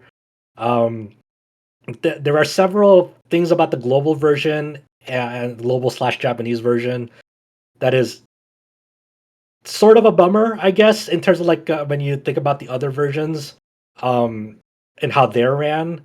Um, when I first brought up this game, like about several weeks ago, I mentioned like there are character banners in the game, and they often change after like a 2 to 3 week cycle, I guess, for us, in that regard, where they'll introduce a new character. Some of them are labeled as like limited characters, where they don't get added into like the standard pool of characters after they're gone. They're only available when their banners are up. But there are some characters that get added into those standard banners as well. But for limited characters, those are the ones that people really want because they have very very limited availability in that regard. And so this is gonna get kind of gotcha game heavy in terms of like how these games run, and I'll try to compare it to like how Hoyo games are run for people who don't know.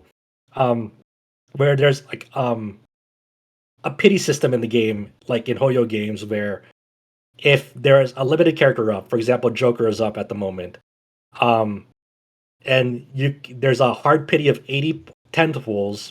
So if oh no, 8 pools of 10, so 80 pools.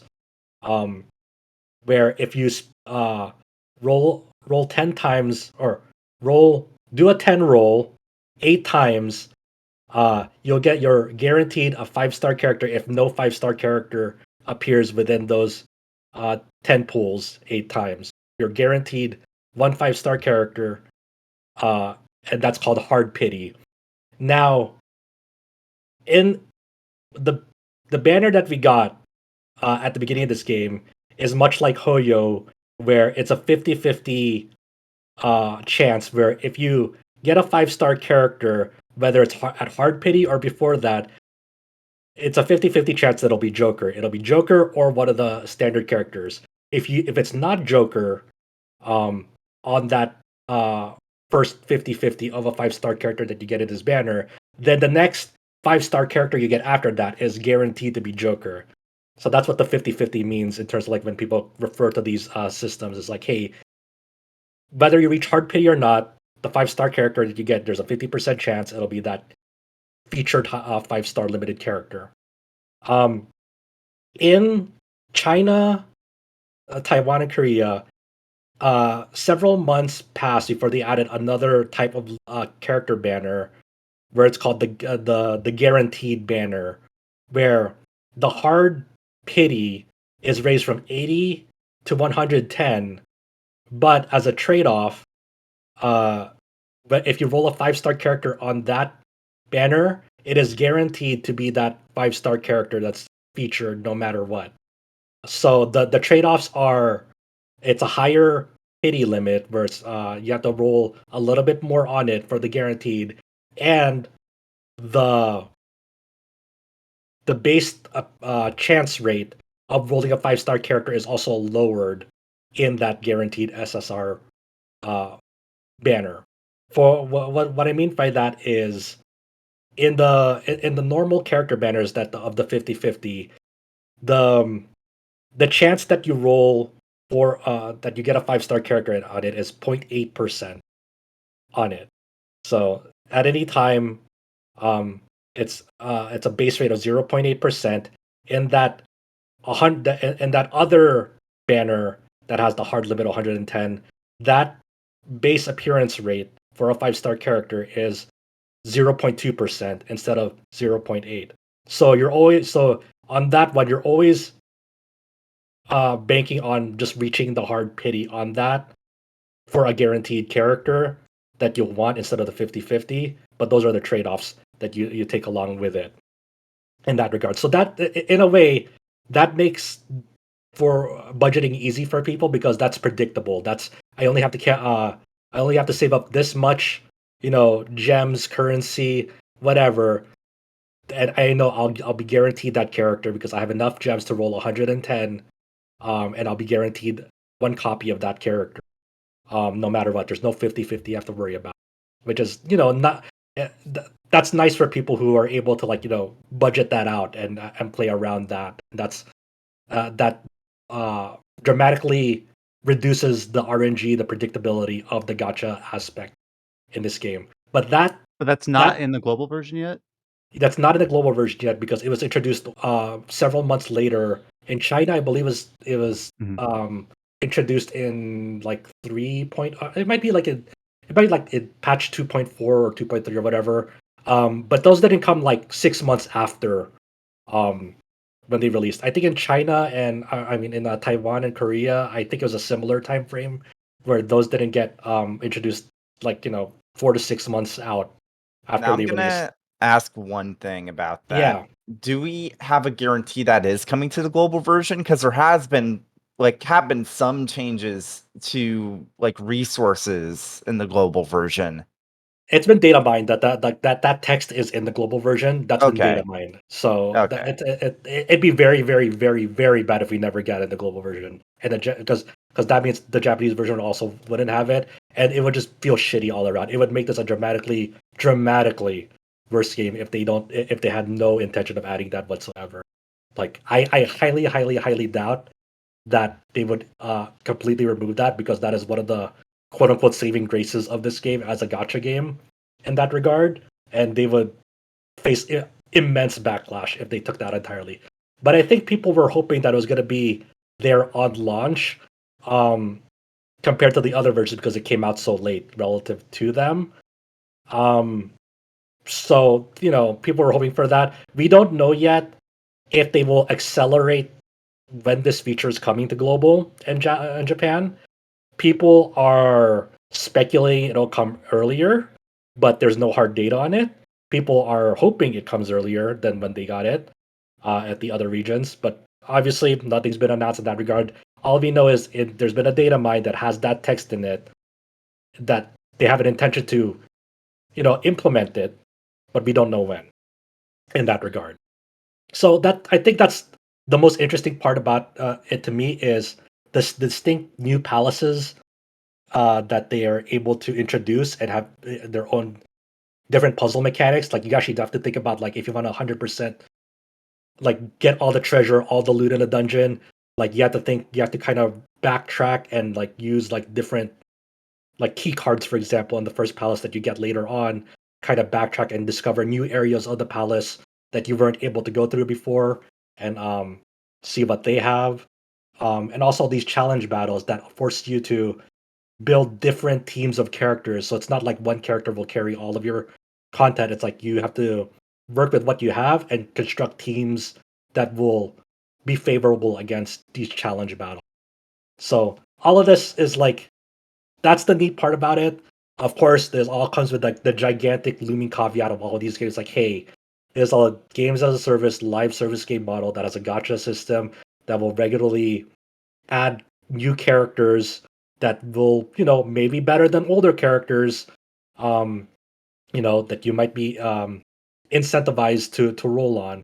And also just the daily upkeep of like this game expects you to, it's not a one and done kind of game. It's something that you still have to engage with daily if you want to make meaningful progress, especially when it comes to those roadblocks, those level roadblocks of, I want to progress the main story, but I have to get my main character to this level to progress the main story. In that regard. So that's kind of I put about maybe 13 hours in this game so far. I find it really interesting. I'm almost done with this first roadblock, but I'm interested to learn how these storylines evolved after like the really really stupid premise of the first one. And I do like the main cast. I do like the Morgana esque cattle. I do like Motaha. I like Tomoko. I This. really did like. I have only played from the preview event, but I really do appreciate the bit where the fucking owl flies right into a window. Yeah, the owl a little bit dumb at times. I do like cattle. So yeah, I think that's also a driving you know what's driving me forward into giving this game like a lot of time to grow. Is like I want to see these characters, meet these characters. There's like some cool characters that like that will get added um later on, and I want to know what their whole deal is. It's it seems interesting. But I know my way around these spaces, this kind of game. So I have to, I always think about that when I'm playing these kinds of games because I've been exposed so much to them already. I know my limitations. I'm not saying hey go run out and try this, but like if you're interested, give it a shot. If you feel like you have to spend, don't don't. I would highly advise you to not give into that temptation and just like there will be a honeymoon period in this game, like with all the games. Um, and this game will make you feel good as they give you goodies, especially like the first month or so when they have all these like login campaigns and rewards and all that stuff. So this game will make you feel good, and you're incentivized to like hey, if it's making you feel good, go spend. It's like don't give it that temptation because eventually that will run its course. Make the most of what you got. If you're interested in still supporting this game, then on and you feel confident about that, then by all means, I'm not your parent. I'm not gonna tell you whether to spend your money or not. But I would always advise, hey, stick with it for like a month and then see how you feel about it after a month. That's kind of the healthiest way to go about this, these kinds of games. But I think it's interesting, and I will stick with it.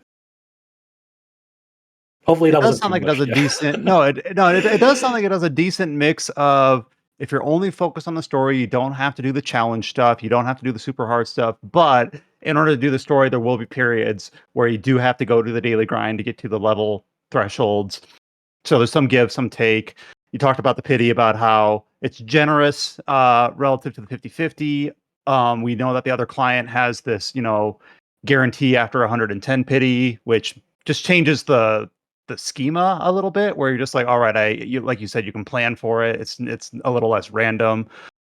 So it seems like it has a lot going for it compared to the couple of gotcha things that I have dipped my toes into. I don't know how it compares directly to something really popular like Genshin in terms of your daily routine. But I like that it is an open world. Like for me, I'm like Mhm. I kind of grow really tired of like the proliferation of like all these open world. Okay, so this one is that Persona 5 linear structure of like, hey, here's this defined space. It's not a massive open world. Like you have to go out and go get all the collectibles in this open world. I do like that's like, hey, there's this palace. It's pretty elaborate, but it's linear. And there are a few branching paths that you can go down, get the collectibles, but it's not like a big open world spacious. I appreciate. I think that's kind of the nice thing about it for me too. But we'll see how it goes. Uh, at the very least, it seems to be gaining at least some momentum based on the Steam numbers. Just like I think it's like it almost reached like 50,000 like in its first like few days. So there definitely seems to be some interest. I don't know how long that interest will last for people, but the performance on PC is nice. I do like that it has a lot of nice PC options. Yeah, it's Uh, HDR support, which is it pretty does. crazy. Yeah. Has Doesn't that game take a lot of space? Yeah, no, a buddy of mine made a meme where it's like Joker Persona 5, play my gotcha game. Okay, Joker Persona 5, 75 gigabytes. No, Joker Persona 5. so that is a little bit misleading. Like when you first press install that game, it like the unpack. I don't know if it's the unpack size or whatever, but it displays a file size like 75, but what you're actually downloading is like 36 to 37 gigabytes, and that might be like the unzipped size overall. Um, I'm not exactly sure, but definitely what you're downloading is not like the full 70 gigabytes. Maybe if you I don't know if there's like a download all option in the game for it to download more assets, like some other uh these games, but let me go check like how big it is on my Steam library now that you've made me curious. Installed files.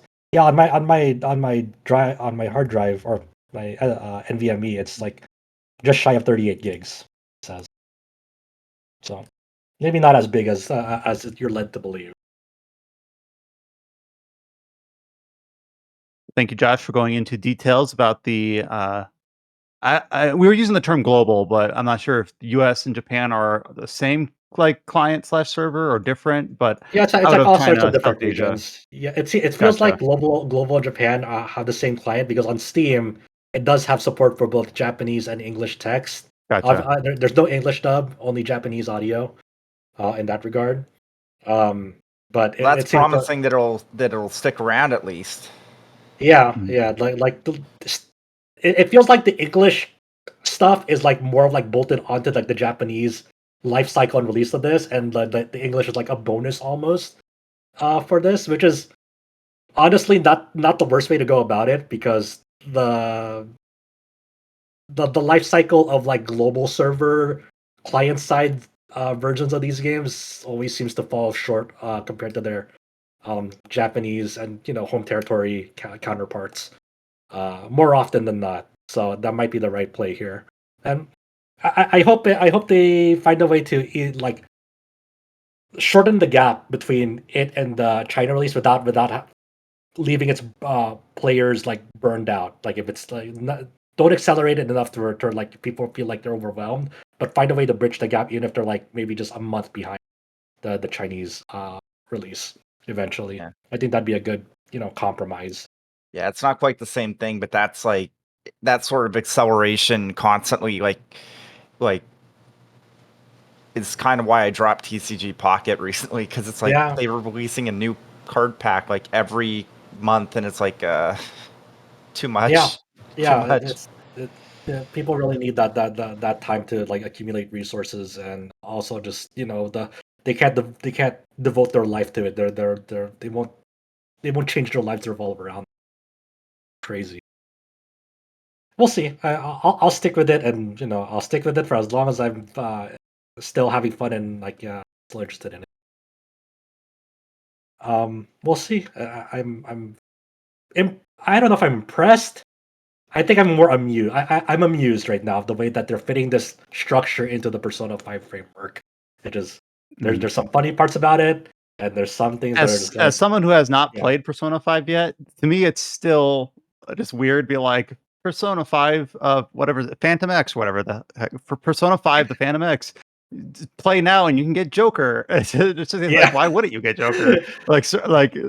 Isn't he a main character? Like I know I'm kind of under a rock for this one. No, you see, but- not for this one. Wonder is your main character. Joker is. It's funny Right, because right. Joker's not the main character. Like he isn't he's a character that you can interact with in the game, and he has like his own voice that like he has regular voice lines, unlike the base Persona 5, where he's mostly a silent protagonist. So yeah, he has his own portrait that he's facing you with, and his own voice lines, and has his own defined character name. Like he's Ren Amamiya in the game. He's not whatever custom name that you gave him. He has a defined character name, portrait, and voice lines. So it's like when Maya took over as the protagonist for Persona 2 Eternal Punishment, over being a side character in Innocent Sin, where since you're the main character now in a Persona game, you're the silent protagonist now, Maya. Like, no. There was some other game I was playing where, I feel so dumb about this. Rido. I'll just say later in the game, eventually you hear your main character with a full voice, and you're like, oh, that's weird. I'll keep it at that. Yeah. I was like, what game was it? Oh yeah, Rido Remastered. So yeah, eventually, similar but different situation there. Mhm. Before we get to the headlines, Andy, thank you for being patient with us as we went through all of our kind of our usual routine of topics and recent releases. But you also wanted to shout out. We talked about at the beginning of this podcast the kind of the camaraderie between the RPG websites, of course, RPGamer, RPG Site, RPG Fan, all those.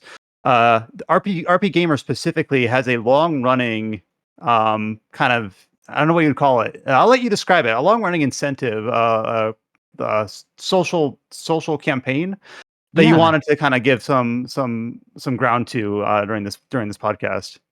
Yeah, for sure. So I think it was 12 or 15 years ago, Apricot Sushi over at Chick Pixel started this concept of a community game along. And the base concept of it was we're going to pick one sort of theme for a month, play a bunch of games under that theme, tell each other about it on social media. Various sites that are like involved in that niche can, talk about those games, confidently because they're subject matter experts. And we sort of just like learn more about games that may not necessarily be in our wheelhouse, or come to reappreciate games that we do actually love and can embrace.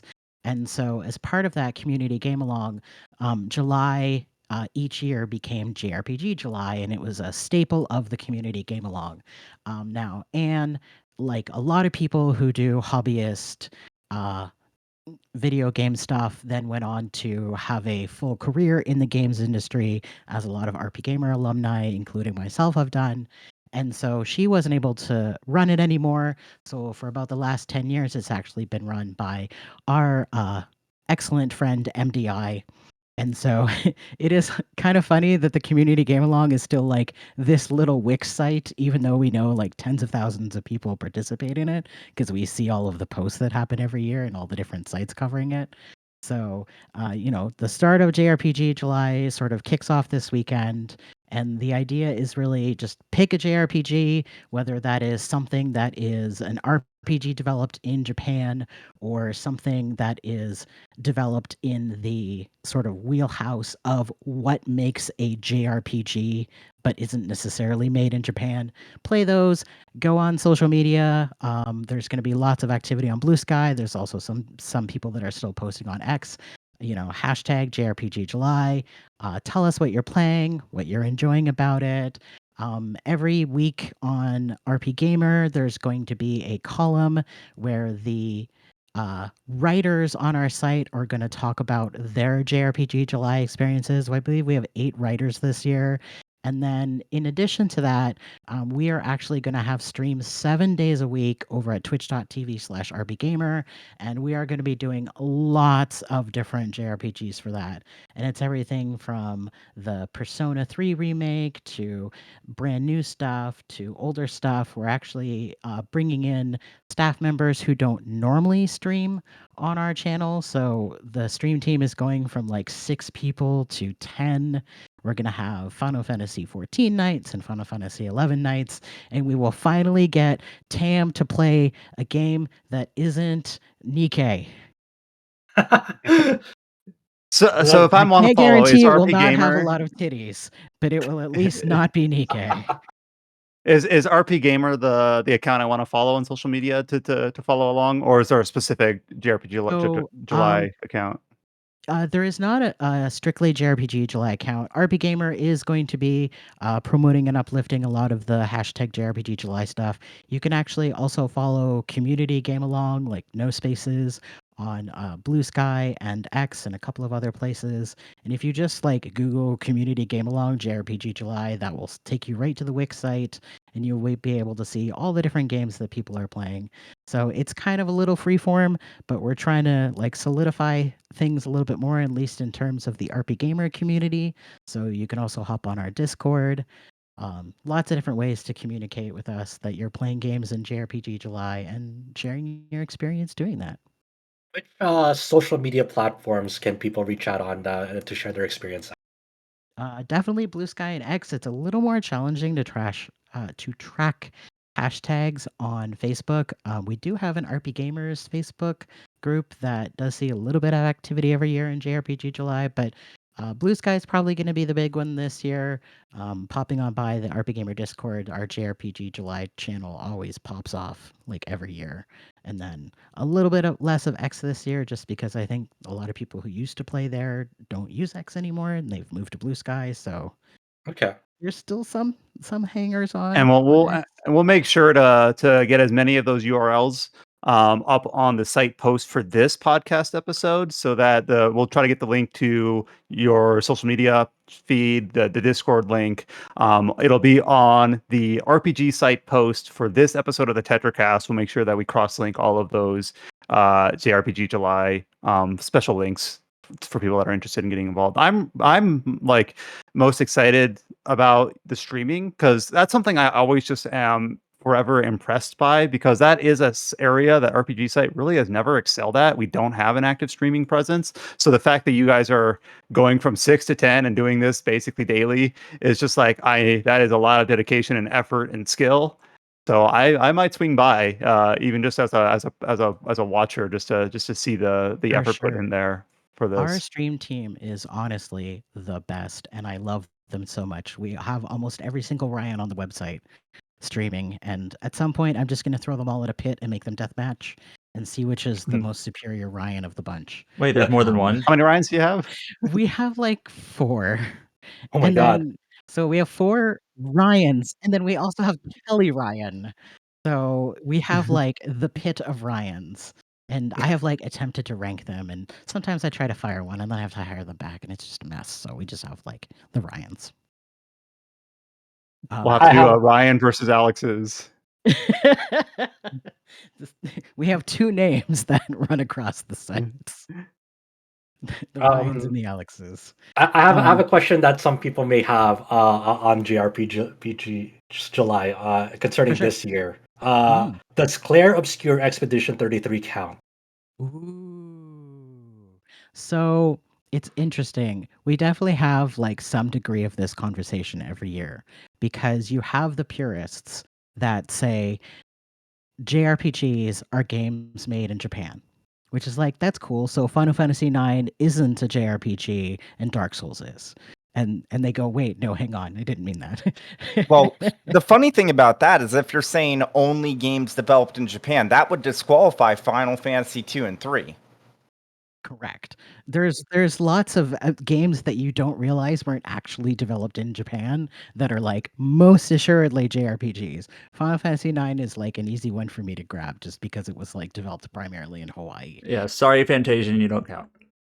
Yeah, no, yeah, you don't count either. I mean, I think that we've sort of like evolved as an industry where JRPG is like, I don't want to say a vibe because that's too broad, but I definitely feel It's like not wrong. we can all agree there's certain pillars that are acceptable in a JRPG that you wouldn't necessarily associate with other genres unless you would call those RPG elements. So more of a style. Series of conventions. Yeah. Yeah. Some people may be asking. So I'd say, yeah, it seemed acceptable either way. So, Andy, are you planning on playing something? Like, do you have a game picked out, or are you I participating? am. So, I'm finishing up Mario and Luigi Brothership. Dear Lord, I hope I'm finishing Mario and Luigi Brothership The game that doesn't end. this weekend. Oh, Adam and I You probably talked have about like this 8 into hours the left. sky. I'm sorry, I'm just kidding.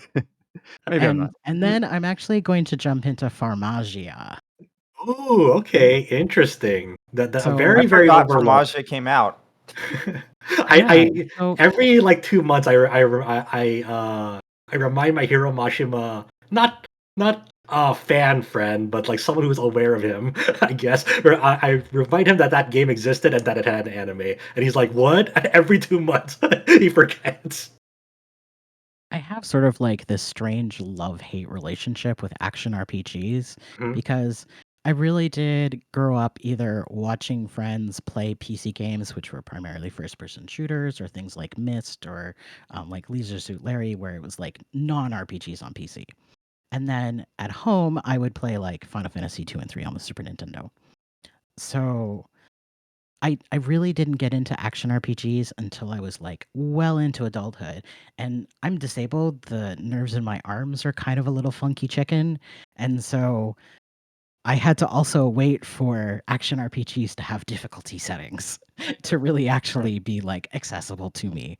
And Mhm. so with sort of modern day difficulty levels and like being able to tweak different things and use like an Xbox accessible controller, all of a sudden it's like a new genre for me opens up. And so I'm really challenging myself. I'm going to jump into Farmagia. I expect to finish that pretty quickly and then I'm going to finally get to Ease 10. Oh, okay. I was gonna say that is kind of another weird like thing about the JRPG labeling is you say like Final Fantasy IX clearly got JRPG, East 10 clearly got JRPG, but they're so very different because it's like Family A, Family B, or like they're two different bins within the same umbrella. And then you have other games developed all over the world that might pull like similarities to one but not the other, or this place like an action game but has a party system like a classic Final Fantasy game. It's why it's why we here at least at RPG Site we understand that the lines are foggy, and I don't want to say we don't care, but it is a vibe check in a lot of ways. We I was almost sad to lose it, but when we finally moved away from forums on RPGamer because we were finally moving away from our old like custom made backend into something that was a little more WYSIWYG so that we could keep up with the times. We lost the massive RPGamer forum thread where is Grand Theft Auto an RPG? That It was is amazing. that is the premise. Yep. Yep. Was an amazing I'm- discussion there. I'm kind of sad that that really never got like saved and moved over and archived in some fashion because it's just like fascinating to see people like having that discussion. It ended up being the reason why we banned is what is an RPG discussions on our forums, and we don't let people do them on our Discord either. This is like the one time of year we allow those discussions, and there's kind of some like boundaries around them so that people don't go like You know what completely this means, mental. right? This means it's time to resurrect that same discussion with GTA 6 next year. If it comes out next year. Yeah, if it doesn't get delayed again. Yeah, but you know, whatever it comes out, there's no better time than just just you know, pull out the pin on the grenade and throw it into the crowd and be like, "Is GTA 6 a RPG?" and then walk away. You should make an Yeah. article and just say it is RPG, so we could get access No, to it. no, Well, no. that's- We don't couch it in the premise. We just, without announcing it, just put up a review and just see what the response is. Oh Just, no! Don't just say that out unprompted. loud because our Alex might get the wrong ideas and take you seriously on that.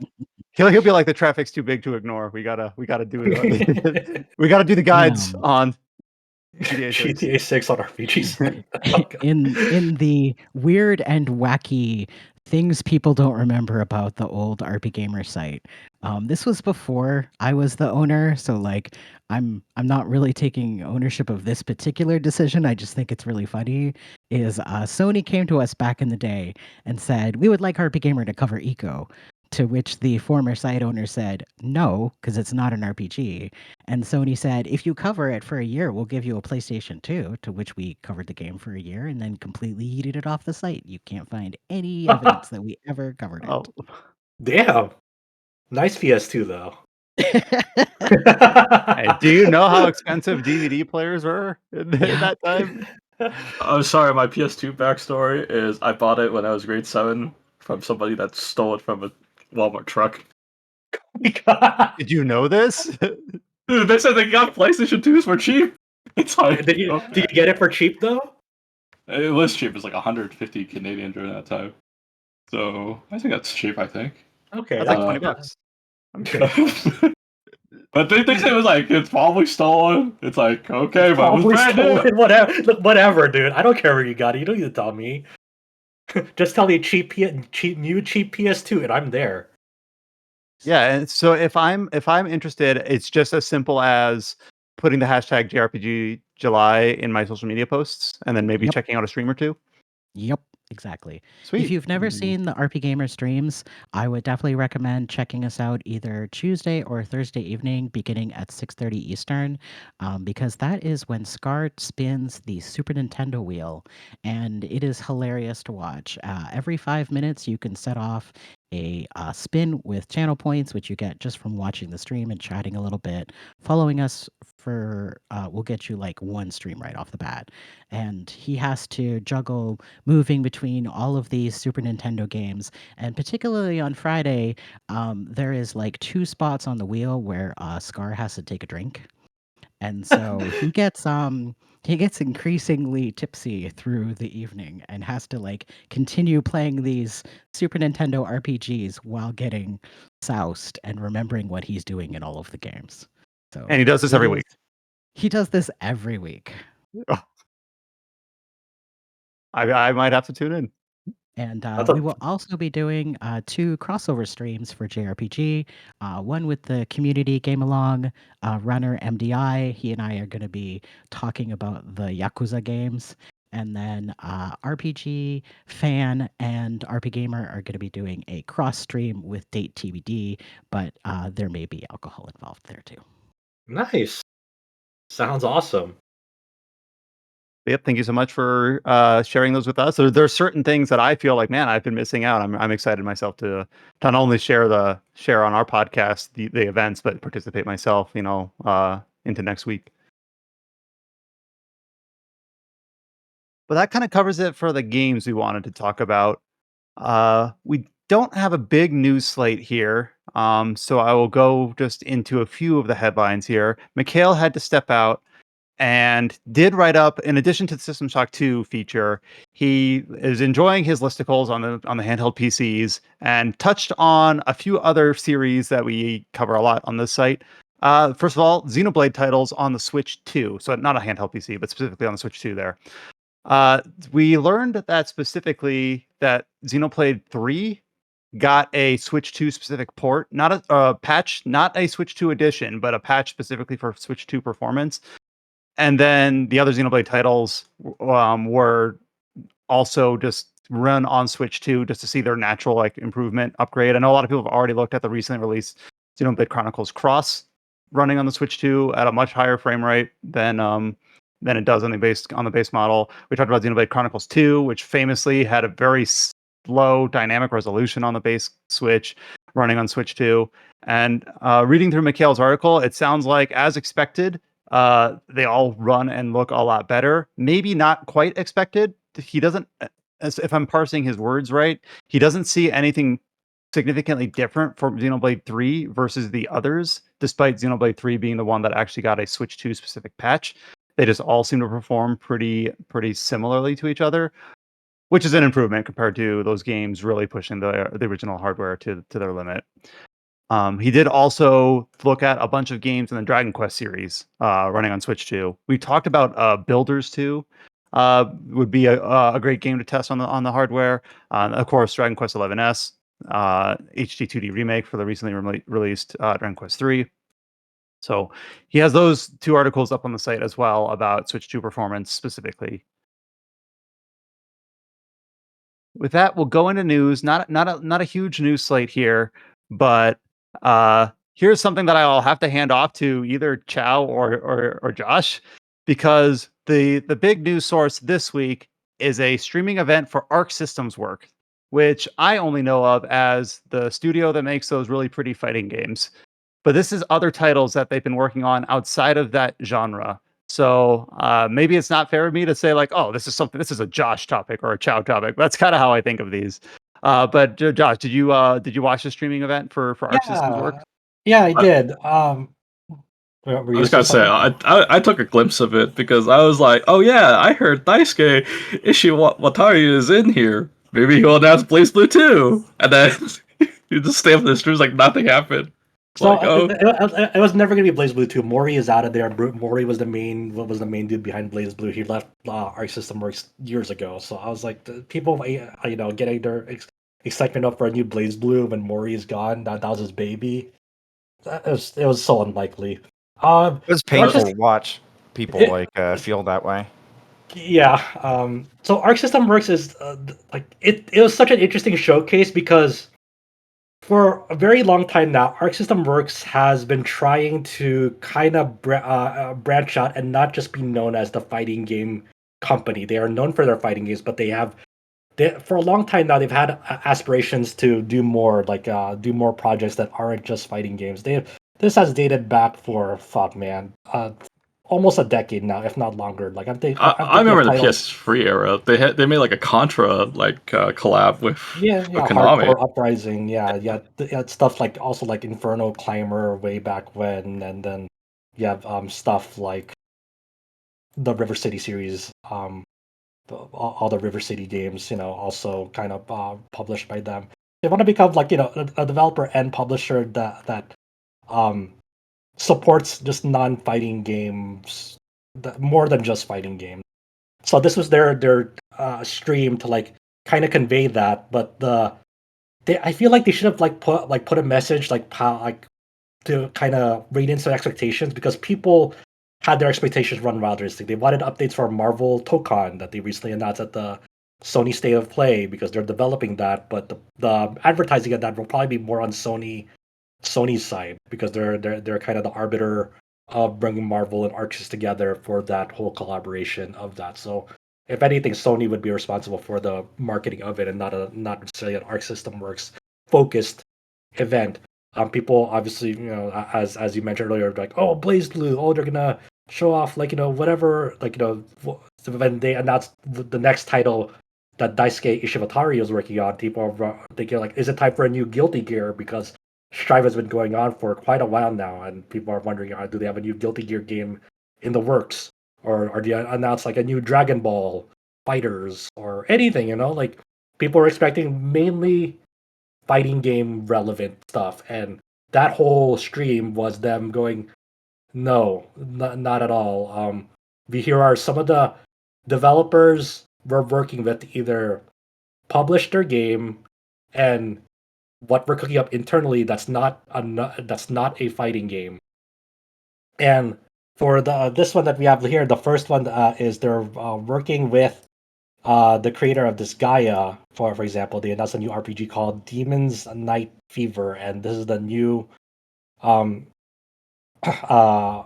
project by Sohei Nikawa, who is known as the series creator of Disgaea. And also was kind of bearing the lead a bit, also was the president of NIS for over a decade. Yeah. So, And so they called this a racing speedrun simulation RPG. We didn't get like actual gameplay of like what this looks like, but that's how they describe it as. And it's coming in 2026. I don't think they have a platform that they announced it for yet, but it is they showed off like a very quick like teaser trailer. Has like that very cartoony, Disgaea-esque style of its characters, and a lot of text that has like of like absurd terms. So in Josh, yeah, do you think this is going to release on other platforms, besides Switch 2, before Disgaea 7 complete releases on other platforms besides Switch 2?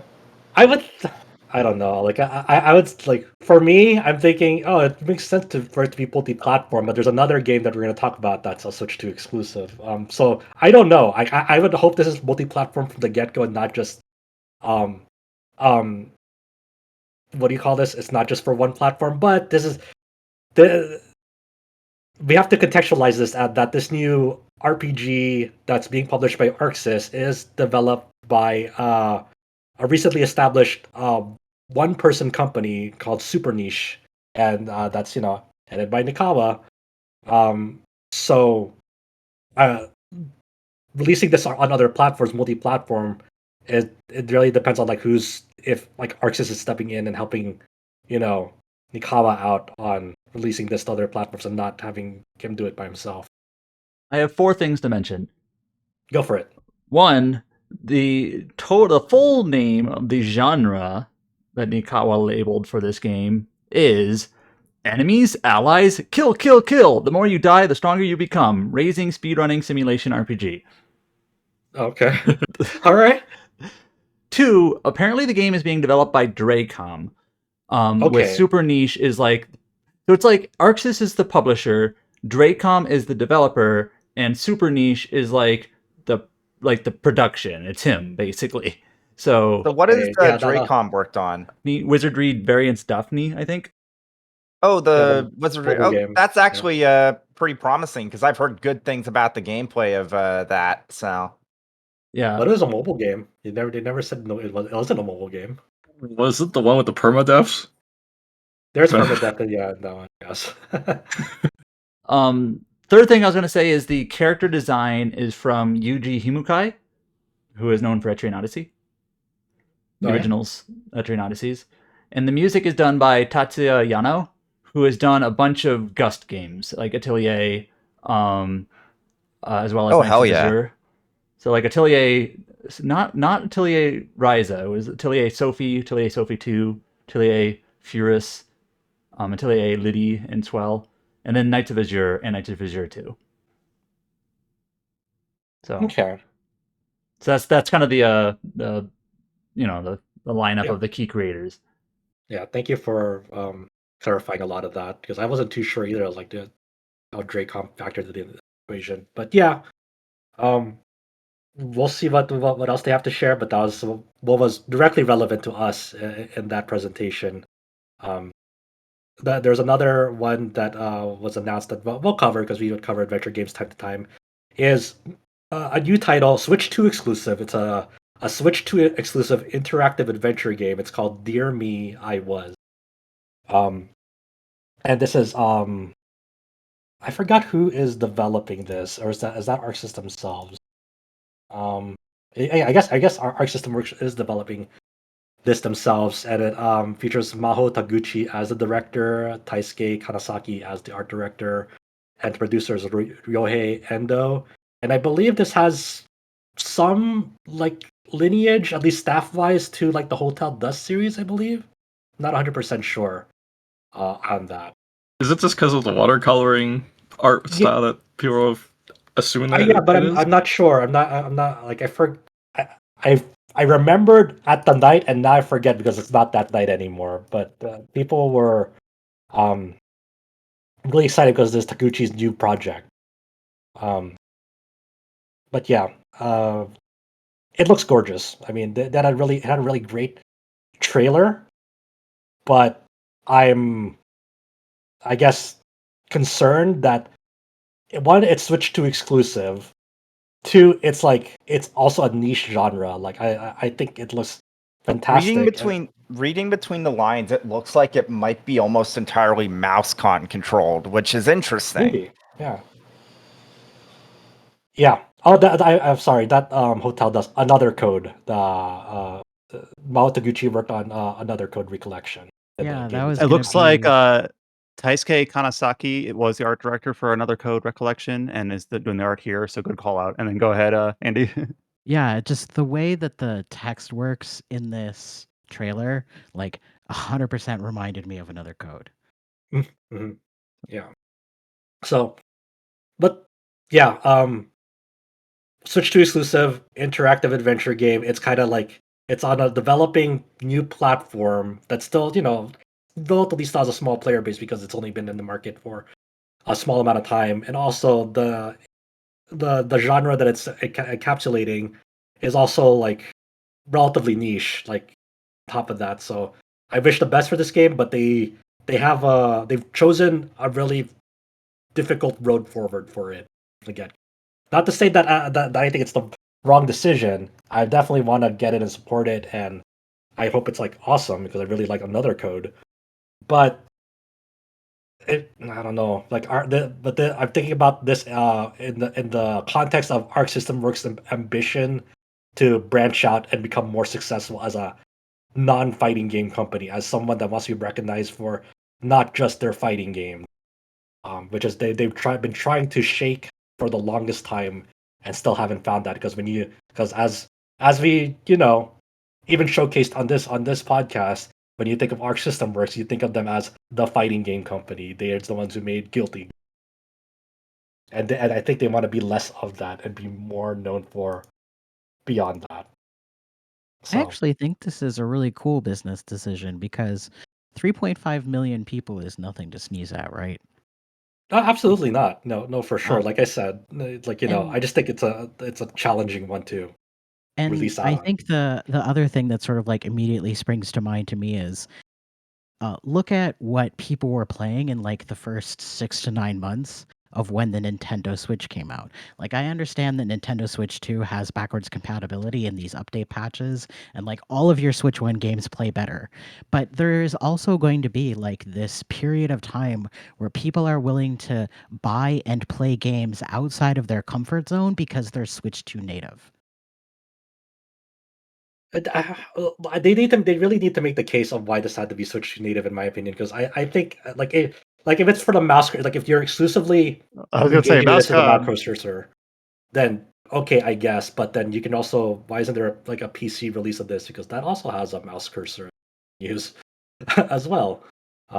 In that regard, I'm just thinking about like the raw like you can release it on on platforms with high player bases, and I don't Definitely. think I don't think that like the amount of people who are giving new games maybe outside of their comfort zone a shot because it's still a relatively new platform, because this game was made from the ground up like on natively for Switch 2, for example, but it's a third party game, and historically, traditionally, people buy and engage with Nintendo systems the most with first party Nintendo games in that regard.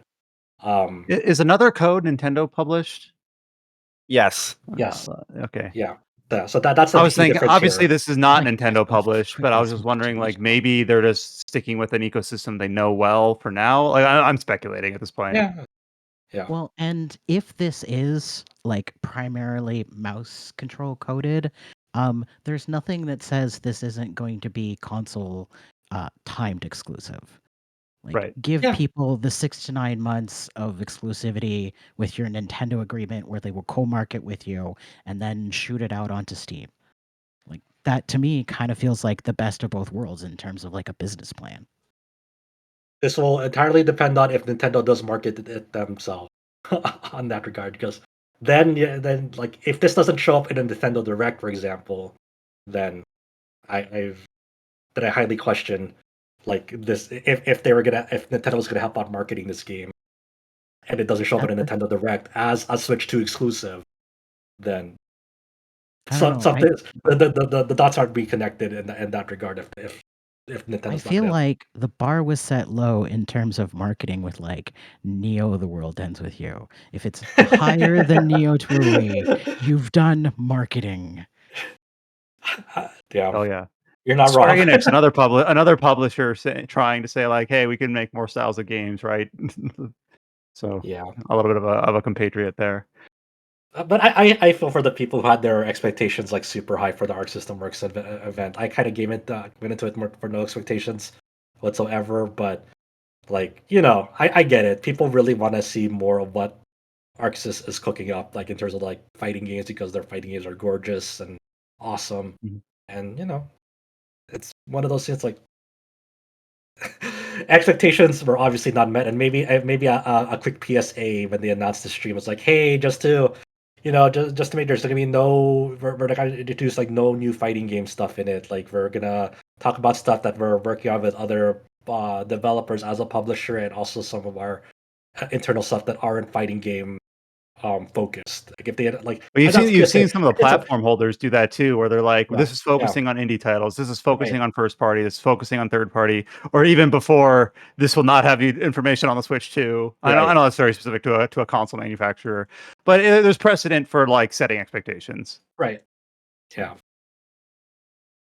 Only a few more headlines to close out the end of June as we go into a holiday weekend for many of us in the States.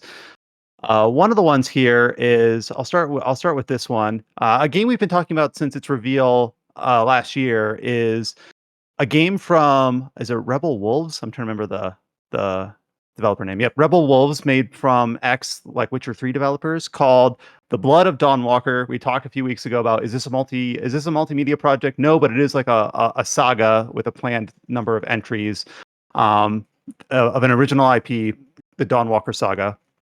This is a game that has drawn a lot of comparisons to The Witcher 3 and to games like Vampire. We got an original cinematic trailer last year. I thought it was very interesting. We got an original gameplay trailer like a little over a month ago, maybe 2 months ago. And I remember being on this podcast saying that I found it kind of underwhelming and realizing that it was because they were trying to make it like really cinematic and actiony. And I don't think it fit or worked very well. So Rebel Wolves about a week ago released not a trailer, but just a gameplay overview, basically a smartly edited 20-minute video of here's what the game actually plays like. And I'm like, thank God. I have not watched the whole thing, but I've watched like the first like 10 minutes of it.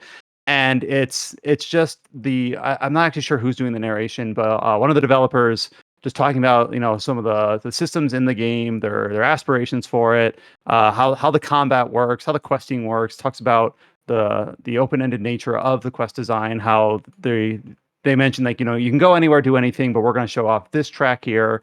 Some events are scripted, some events are dynamic. The combat system looks pretty neat. I'm recently coming off of Kingdom Come Deliverance 2, which of course had a modified version of that first-person sword melee combat.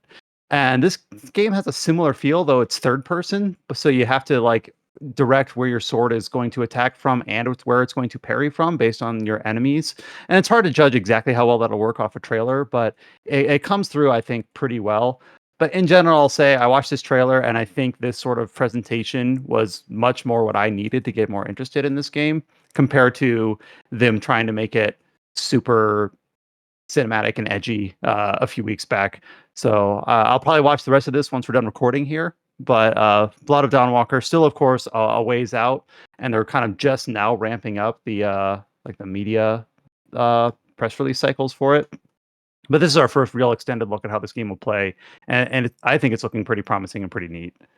I think there's several things about it that's interesting. Like one, like your main objective is deceptively on a timer, because like throughout this gameplay overview, it says, hey, your main objective throughout the game is the Blood of Dawnwalker, rescue your family, 22 days left. And you're like thinking like, oh god, does that mean like I'm like you're on a time thing throughout the entire game from the start? And it seems like time only progresses after like major events, and like it's not like on a strict like real time timer. It's like on a gameplay trigger event which will move time forward. Um is how they explained it. So it's not like a real time timer that you're battling against at every corner for example. Yeah, if I idle my character in one spot for too long, am I screwed? No. Yeah. But boot it up, stand idle at the beginning here for 22 days and immediately fail. Get the bad end after 22 days of idling. Um, and it's cool that like, hey, you have like distinct move sets between like you during the day as like you're a normal dude, and at night you turn into a vampire. So you have your own like different abilities and skill trees, and like because you have to suck blood or have some sort of blood upkeep to use your moves and keep powered on as a vampire. Is the way they present it, and they show like the non-linear ways you can go about like different story events, whether you go at a different time of day as a human versus a vampire, like the way that you approach characters in a certain event is different because you're as a human going into it, or if you're going into it as a vampire, like maybe you might be going for a more stealthy approach if you're a vampire because the involved characters don't look fondly upon vampires, for example. It's interesting to think about like how many ways that's going to branch out and how many variations of a story scene or a subquest can occur because of what time of day you decide to engage with it, which is an interesting concept. The nitty gritty parts of like the progression, I have yet to be impressed on. Like I'm already a little bit worried because they're already kind of willy nilly throwing out like stats like plus 1% parry window.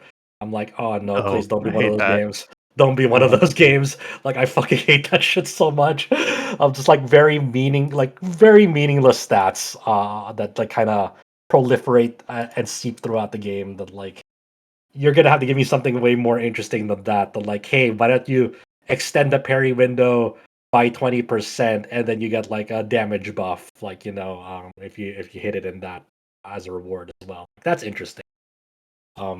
Yeah. Either make it unique talents that actually fundamentally change it, or if that's like obviously you can't do that for everything, but at least say you don't get a lot of skill points, but everyone feels meaningful because it's a 15% jump or something, rather Yeah. than little things that do I even notice this if I Yeah. spec into it.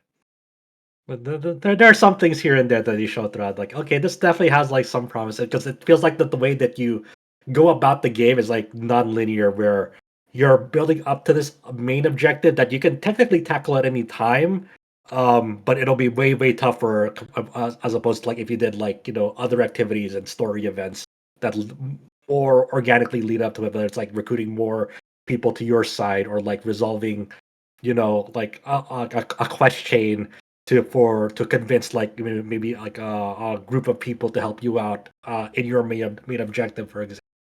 Like they have a more non-linear approach to getting to the main objective, like almost like Breath of the Wild-esque almost, where you Right. can technically tackle it at any time, but it'll just be way tougher if you do it at early. One thing we also often talk about is like this is gonna sound a little bit unfair, but it's like, please show me the UI, and then they do, and I'm like, I'm good with most of this, but the health bar and like stamina bar in the lower left feel very like temporary, and it's pre-alpha footage, or sorry, pre-beta footage. So like, I'm not really judging it, but I'm like, I hope they change that. So I guess I am judging it. It just feels very like the art direction for the game is very like gritty and bleak and dreary, and then it's got like this really pristine like cherry red health bar that's just like it looks like it could be something out of a sci-fi game almost. It's like And I'm blood, like, okay? It's supposed to be but they could make it like more grody than it is, or whatever. It feels like I don't know. It feels like a meter in like a the Expanse video game or something like that. And of course, it's early footage. I'm not really judging it, and it's interesting. There's a boss fight, and you can see like segmented health bars. They have a stamina meter. They see the day night window in the upper right, a compass on the top. A lot of well worn sorts of things, and it's like, okay, well, I'm so glad that I see this. Rather like, so this is actually how you parse the information the game I wish it provides was like you. I wish it showed off like this like way earlier than they did because they've been kind of like teasing this for months and months and months, and it's like, man, can we just standardize just showing the gameplay very early on instead of like teasing for months to like, oh, here's the cinematic shit that you won't really Yeah. care when you play the game. As someone who used to have to make trailers around like gameplay not actually working yet, it's sort of really interesting listening to you guys discuss. It's fun. It's fun to imagine someone being like, if only they knew. It's like, sorry, we don't know, but we never admitted that we did.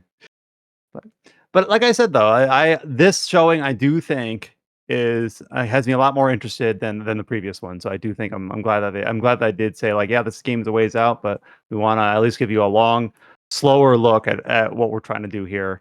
And a release next year is not that far away at this point. So I wouldn't be surprised if it slips past that 2026 window. This doesn't look like a game that's coming out next year. That's kind of where I'm at. Here's one that I saw site contributor Kite talking about in the Discord, but I didn't really have the details of it. It's about Aquaplus, the series creators for the Utawarerumono games. I suppose they're being sold. Adam, I know before we started recording, you were describing this a little bit to me with some detail, and you have a good latch on this kind of biz dev stuff about Aquaplus and their current like holdings company. So I'm not an expert on this, but Aquaplus, like, they are owned by Pull to Win, and Pull to Win is a Japanese kind of like media language localization type company, or at least that's one of their major like services.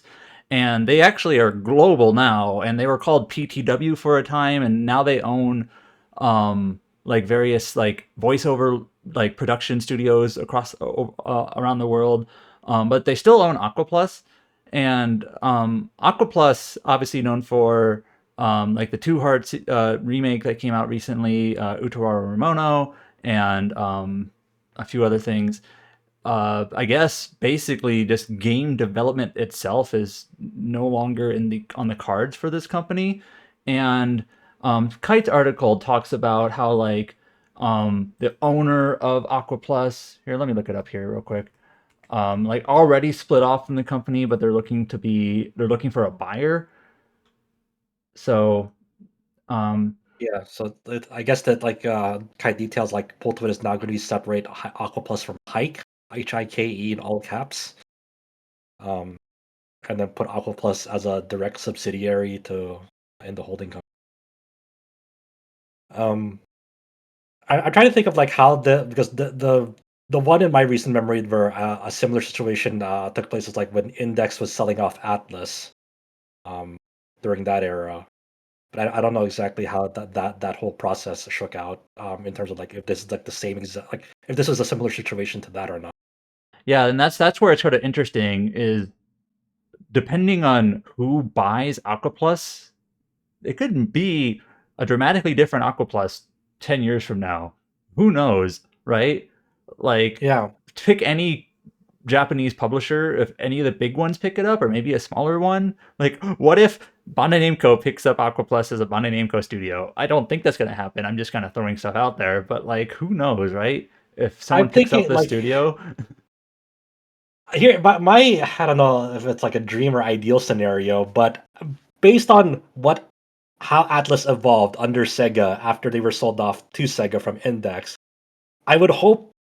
I don't know if hope is the right word, but if Sega picked up Aquaplus and was able to expand and transform that company the same way Atlas did, I think that'd be really beneficial for consumers, um, and fans of Aquaplus if they underwent the similar process that Atlas did under Sega's umbrella. Um, I think that'd be cool to see, but that's only strictly in the terms of like because I saw what happened with Atlas. Not to say that that it'll go one way or the other. If they were to go to Sega in that manner, so. But I'm interested to see like where they go. I cannot imagine that like someone like Square Enix would pick them. Nah, but it's just Yeah, I one of don't those think things so. that like it might just be transferred over to another small, Japanese just media company, and then they just kind of do what they normally do. But it's sort of Yeah, open true. ended. Like, who knows? Yeah, I wonder like how many companies under like behind the scenes like are interested in Aquaplus and their IPs as well because I as part of selling off Aquaplus like they didn't really detail what happens with the IPs under Aquaplus, right? No, not that I can tell. So So yeah. Would Aquaplus hold on to Utawarerumono, or would the holdings company do? So no. Much to whenever that happens, hopefully they'll detail it and kind of paint a more precise picture of like this details, because I think that would be a huge bummer if like Aquaplus was sold off without any of its IPs and they no longer have ownership Yeah. of like things like Utawarerumono and White Album, other V. Like that'd be a huge bummer, obviously. Like, oh fuck, well, where do we go from here?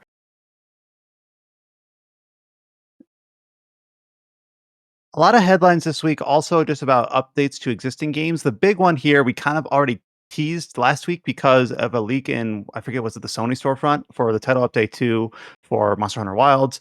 Of course, Capcom had the big Monster Hunter showcase on the 26th that we were expecting to talk about this. We already said that we knew that the date was going to be June 30th. That is indeed the case.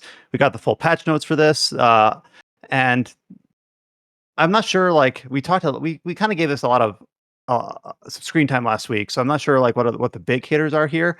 When I was looking at the Mikhail's post for the full patch notes, I was like, I wonder what they're going to do to talk about like PC support. And I see one of the first things listed here is like added a warning to players if their GPU drivers are out of date. And I'm like, what if my GPU drivers are deliberately out of date because they're the only ones that work? It just seems like it's not missing the forest for the trees there, potentially. Obviously, the patch is not out yet at the time of recording, so we don't know how this is going to affect PC performance, like actually down to brass tacks. I don't think there was anything new here about the monsters it was adding. We already knew about like weapon camo. And Well, there's something new. Like we didn't we knew about Lagiacrus, but we didn't know that Seregios was going to get added into this. That's new. So that was a nice surprise for obviously people who are into the series, like Seregios, or better known as Steve in the community. Always nice to see Steve in a Monster Hunter game. We all love Steve. Steve is like the kind of like that rocky desert wyvern dragon that causes bleed on your dude with its attacks. And that's we love our pinecone bird, don't we, folks? Yeah. So there's also going to be like some weapon balancing and tweaking. Some weapon types like the hammer will get some new moves and some new move chains up its performance. There's like a whole patch notes that they've already put up that detail some of that. They did also pay special attention to like, hey, with some of the Steam stuff, they're going to try to resolve the shader compilation issues. Who knows? A lot of this is very taking them at their word. We don't know how the rubber will meet the road yet on terms of like they know that the PC version has issues. They're gonna work on it. Hopefully it shakes out, and hopefully the community will respond to it and hopefully better. We'll see. Hopefully it's a massive improvement over what its current state right now. They really need to do better by the PC community on this end. In that regard, as you mentioned, though, they're adding layered weapons was a feature since that people wanted since launch. Should have been there at launch, but finally now being added. They're gonna have arch-tempered Uthduna on it. They're gonna have a festival that has some cosmetics. They have a collaboration with Fender, like the guitar company, to add cosmetics to the game on that end. And this is all, I guess, coming out on August 27th. Or no, that's not August 27th. Title update to June 30th. I saw the new roadmap about the title update 2 coming on June 30th. When I'm trying to figure out, did Mikhail might not put it in the post. August 27th is the collaboration with Fender. With Fender, yeah. There's all like limited time shit too. Like on part of this, like from July 23rd to August 26th is like the Festival of Accord. The Arch Tempered limited time with Duna is like July 30th, August 20th. It's just like, I hate this fucking FOMO, the time limited shit, man. It's annoying as fuck. They also detailed a little title update 3 coming late September, with an additional monster that they have yet to reveal, along with a new seasonal event. Yeah, I mean, I'm not interested in returning to the game until the community reassures me that this game won't run like fucking ass anymore. As much as the Steam forums can be quite useless, they can also be like, if that rating flips over to positive in any session, like, okay, they must have done something right. in that sense. So Yeah. until they're on, yeah, I'm not saying that's the bar they have to hit, but that would be a clear indication that they've actually got things under control. Yeah. But this game's like update cycles just feels so, I don't know, about something about it just feels worse than World and Rise. But It that does. might be. Oh, I It might didn't be realize recency they were on bias. overwhelmingly negative. I knew they were negative, but overwhelmingly negative on Steam recent reviews. Yeah. So even if it goes to mixed, it'll be an improvement. Great. That's the bar that we Oh. have to clear now. Yeah, I mean, it's kind of, what can I say at this point? What can I really say at this point, really? Hopefully, yeah. I guess being optimist, it'd be nice if people log in on the 30th and be like, "Wow, I'm really surprised." Like I have my 5080 or 5090, and I've got recent drivers, and I don't have I don't have the crashing issues or the stutter shader issues. Like if that's where they end up, like that would be really that would be the best news we could get. Yeah, I guess also one like little note here for Monster Hunter fans. There is underwater mechanic in the Lagiacrus fight that they were teasing, but it's not full underwater combat. It's don't expect underwater combat. It's like it drags you into the underwater set, and there's an underwater section where you have like limited actions of like dodging it and like using your slinger for like environmental interaction. It doesn't seem to be like not full underwater combat. Like for some people, it's a major bummer, and for other people, they're like, "Oh, thank fucking god." So For cowards, they say, "Oh, thank fucking god." that's true. That's true. But yeah, but it was always going to be tough because you can't have laggy without some sort of underwater element because it loses like 80% of its moves without an underwater element. In that regard, so hopefully it's a cool fight, but more importantly, hopefully they work out performance in whatever way that it needs to be.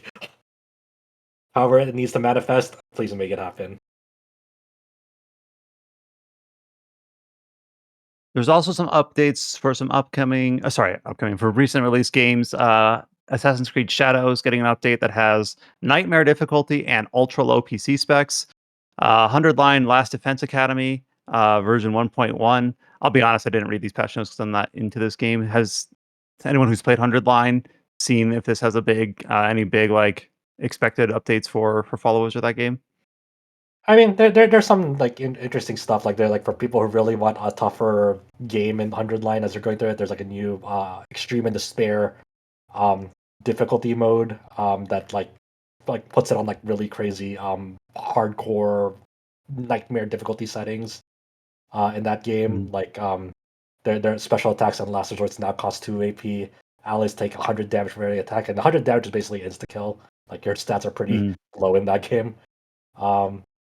And so forth. So there's some nice there's some like balance changes that seem to be all buffs for like certain characters. There's some forced explorations that have been eliminated. Like so there's some there's like a board game element in that game that like when you're exploring for materials. I guess some of those events that are forced upon you that now can be changed so they can be skipped or eliminated. So to I don't know, because it's kind of like a filler sort of activity for some people. They don't enjoy that part of the game, which is understandable. Gotcha. So I mean they're continually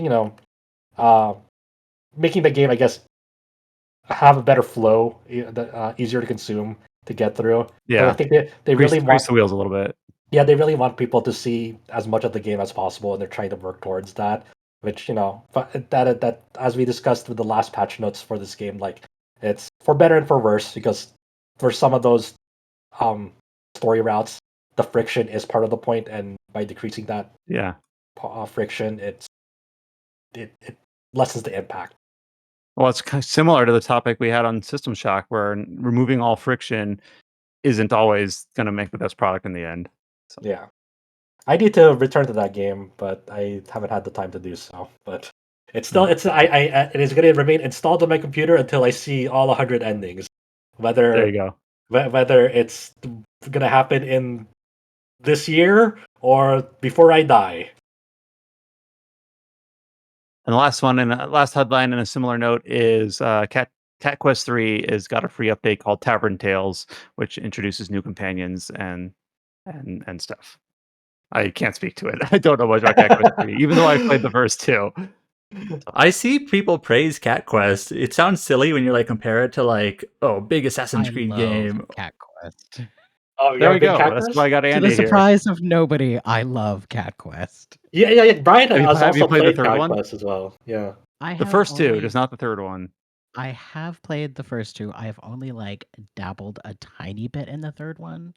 Ah. And I was kind of waiting for some of these quality of life patches that were going to be coming because it felt like they launched the game and then like immediately said we're going to be putting out numerous patches, please be excited. And it's like, okay, then I'll just wait. Yeah, that doesn't feel Um, great when a game comes out and it's like, oh, okay, guys, we're gonna add on a bunch more to make this game even better. And it's like at launch day, it's like, all right, cool. Like once I'm done playing a game, I don't tend to go back to it. So if I Same. want a good experience, which is what they're telling me I'll have if I'm just patient, then I'm going to wait and play it just a little bit later. It's not like I don't have 8,000 other games to play right now. Well, Yeah. that actually leads into another headline we have here. We have Warhammer 40K Rogue Trader has a new expansion now available. I'm like, yeah, but they're also working on like 2 more expansions. So I'm just gonna like wait rather than just keep booting it up every time there's an update. Though I have had games that I've really, really adored that I've gone back for each update, and maybe that's the audience they're courting. But otherwise, I'm just like, I'm gonna wait till you get it all in, and then I'll jump back to it. It was kind of fun seeing Matt Piscatella from NPD or whatever NPD is called now, Circana. Like he plays like a lot of games, but they're like he's like, oh, I love Star Wars Outlaws and I love Indiana Jones and whatnot. But also he's like, by the way, Cat Quest is a really fun game. I love Cat Hell Quest. yeah. There you go. So If nothing else, I have to play Cat Quest 3 so that I can put up a review on RPGamer because I reviewed Cat Quest 1, I reviewed Cat Quest 2, and I actually ended up getting a lot of hate for my Cat Quest 2 review. And I Why? still, to this day, get occasionally people who message me angry about my Cat Quest 2 review. What the? Because in our positives and negatives at the end of our reviews, under positives, I put you can play as a cat, and under negatives, I put you can play as a dog. And let me tell you, people Holy have crap. very strong opinions about that. Damn. I can okay. When you put it in that context, I can see why some people do it, but I think it's going too far to, go after you about that. That seems just like it's more jokey more than anything. It's very, very tongue in cheek, but some people, Yeah. this reviews are serious. You can't do that.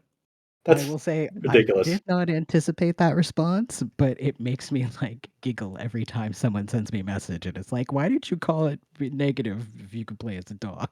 So for this next one, if you can play as a dog in Cat Quest 3, you should have both of them in positives. You can play as multiple animals, and that's what was one of the patch updates. So Then you put a new animal in the negative, but have cat and dog as the you can positives. play as a rabbit. Con.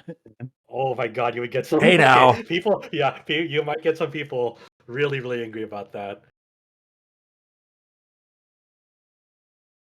A game that we've talked about a fair bit in the last month with a really strong SGF showing was Digimon Story Time Stranger. We had an interview for it. We had the preview for it, and the Bandai Namco have released a new system trailer for it. Those Digimon heads in the call. Any big takeaways from this, or is this just kind of a repackaging of what we saw at SGF? Ride Submarimon, the submarine Digimon from season 2, the Armor Digivolution. You can ride that thing in this game apparently, which is fucking awesome. And also the Digifarm in this game is like a globe, a hexagon grid globe. And when you're training Digimon, they actually like use like gym equipment, like are on treadmills and punching bags, and you see yeah. all of that, and it looks fucking adorable. I mean, other than that, it's like a really cool trailer. But like those are like the two standout things to me. They're like, oh, this looks fun. Oh, and also in the trailer when you're like in the jungle area and there's like some branches that you can swing across. The animation to do that is you go hug a Palmon, like full body hug a Palmon, and hold onto it as it's vine whipping across the gap. That's fucking awesome and adorable. This game's gonna be fucking awesome. That's what I got out of it. There's a lot of like literally small details that like they just put into it. You're like, dude, you people are brilliant. I'm I don't know. I'm like unusually excited for this game. Like I just don't understand why. There's like so much attention to detail to it that I'm just like, man, that's fucking brilliant. I've seen a lot of people on Blue Sky revisiting Cyber Sleuth. Yeah. So I think this game so far has gotten really strong word of mouth since its SGF showing. And I think they've done so much better time marketing this because the last game they didn't do a good job explaining what kind of game that it was, and I feel like that was 99% of the blowback against it. Not that it was a bad Yeah. game, but that it was the type of game people weren't anticipating. Yeah, they're definitely doing a way better job effectively communicating. Hey, this is the kind of game it is. Here's what you can expect. Also, these Digimon are adorable. Are okay. You're right. You're actually right. I agree. So I look. Whenever I see developer Media Vision on this game, because Media Vision is back developing this game, it's like I'm thinking like they also develop 100 Line as well, helping out the development on that. I was like, fuck, man, Media Vision, kind of killing it lately. Yeah. I'm not gonna lie. It's not quite the same story, but a lot of these like unsung games were 100 Line when it was announced kind of unceremoniously in a Nintendo Direct, I believe. And then it ended up becoming like a Game of the Year contender. Level 5, its releases where it's like, are these actually going to come out? And then it did, and it's like, oh, actually, this game is really, really good. And now Digimon, I was like, oh yeah, they're still working on that Digimon Story game. We'll see it eventually. And then we do see it, we're like, holy shit, this looks excellent. So really cool just to see. Obviously, Digimon's not out yet compared to the other two, but it's everything it's showing so far. It seems like it's going in the right direction. I haven't played a Digimon game since Digimon World 2, and I'm pretty excited for this. We've talked probably weekly about the incoming character trailers for Trails in the Sky First Chapter. Of course, are one of our most anticipated games for the year, if not our official site most anticipated game of the year, coming out It in is so September. nice to be with people that are looking forward to this because I feel like everywhere I go on the internet that is RPG related is like, who is this game for? And I'm like, me, it's for me. I didn't like Trails in the Sky the first time that I played it. No tits for me. Cold Steel, please. And then it's like, how about a remake that looks sexy and has better pacing and new localization and voice acting and like mappable controllers? And it's like, oh, me. I'm here now. And it's one we can explicitly say, please start with this one, and then you can go wherever you want from there. But we have the character trailer, not to bury the lead, for Olivier Oliver. So obviously introduced in this game, and pretty major character, all things are concerned, and voiced by Matthew Mercer. So we got also the trailer in Japanese too. I'm not sure who the seiyuu is. Have those on both languages up on the site. Yeah. It's gonna be interesting and really funny to see Olivier, very expressive character, even in the original with the chibi sprite work, and this one they just like kind of go all out with like how eccentric he is with the way he the way he plays the instrument, and also taking out a rose and presenting it to characters. Always fun to see in action. Like it's not the first time you see him in 3D. He's been in a lot of other Trails games, especially in Cold Steel. So always fun. Yeah, and yeah, just a good foil for a lot of the other characters. Like for interacts, of course, with Shara a ton, and that obviously is a big relationship. But even just like completely different character type to Josh and Estelle as well, and kind of like a foil in a good way, kind of like a thorn in their side that you keep around because you enjoy his company anyway. Everyone's waiting to so much in Cold Steel because like those games are really like emotionally heavy, and if it was like that all of the time, it wouldn't hit as good. But like Olivier comes along and is like, "Look at me being a giant dork," and it's like, okay, you have a moment of like, haha, and you like don't think about how the world is collapsing around you, and then you can go back to like trying to save the world with a better frame of mind. He's a great comic relief character because he does have like serious moments and has serious arcs, but it never loses a sense of like the identity of that character, both as a comic relief character and also a plot centric character when needed. And of course, the trailer ends with him like not able to keep down his liquor. As everyone's waiting for that scene with Aina. Everyone's like that's probably one of my most anticipated scenes of the game is the him and Aina drink have that drink off. Iconic scene really in that game. Also, like he has like such great character dichotomy, like the characters like Mueller, for example. Yep. Just awesome character all Only around. two more headlines here, pretty small ones. Dune Awakening just released a week ago, is already past 1 million copies, and it's Funcom's fastest selling game. I don't know if anyone's really jumped in on this on our site, but I do know that Scott was interested, though I don't know to what extent he's been following the full release after the preview opportunity. We got awesome infographics though, like 121,941 guilds formed since release. I like infographics like this. I don't dislike them, but I'm just like 56,000 blood extracted, milliliters of blood extracted from. I'm like, what does this mean? It's a big number. That's what it means. 800,000 deaths to the sandworm. I'm like, Okay, that's awesome. That seems about right. So I still got to see the second movie. I've seen the first, but not the second. And then lastly, only one release date that I think I have listed here, and that's Chained Echoes, of course, an indie game, one of those JRPGs made in, I believe, Germany, like JRPG inspired indie titles from 2022.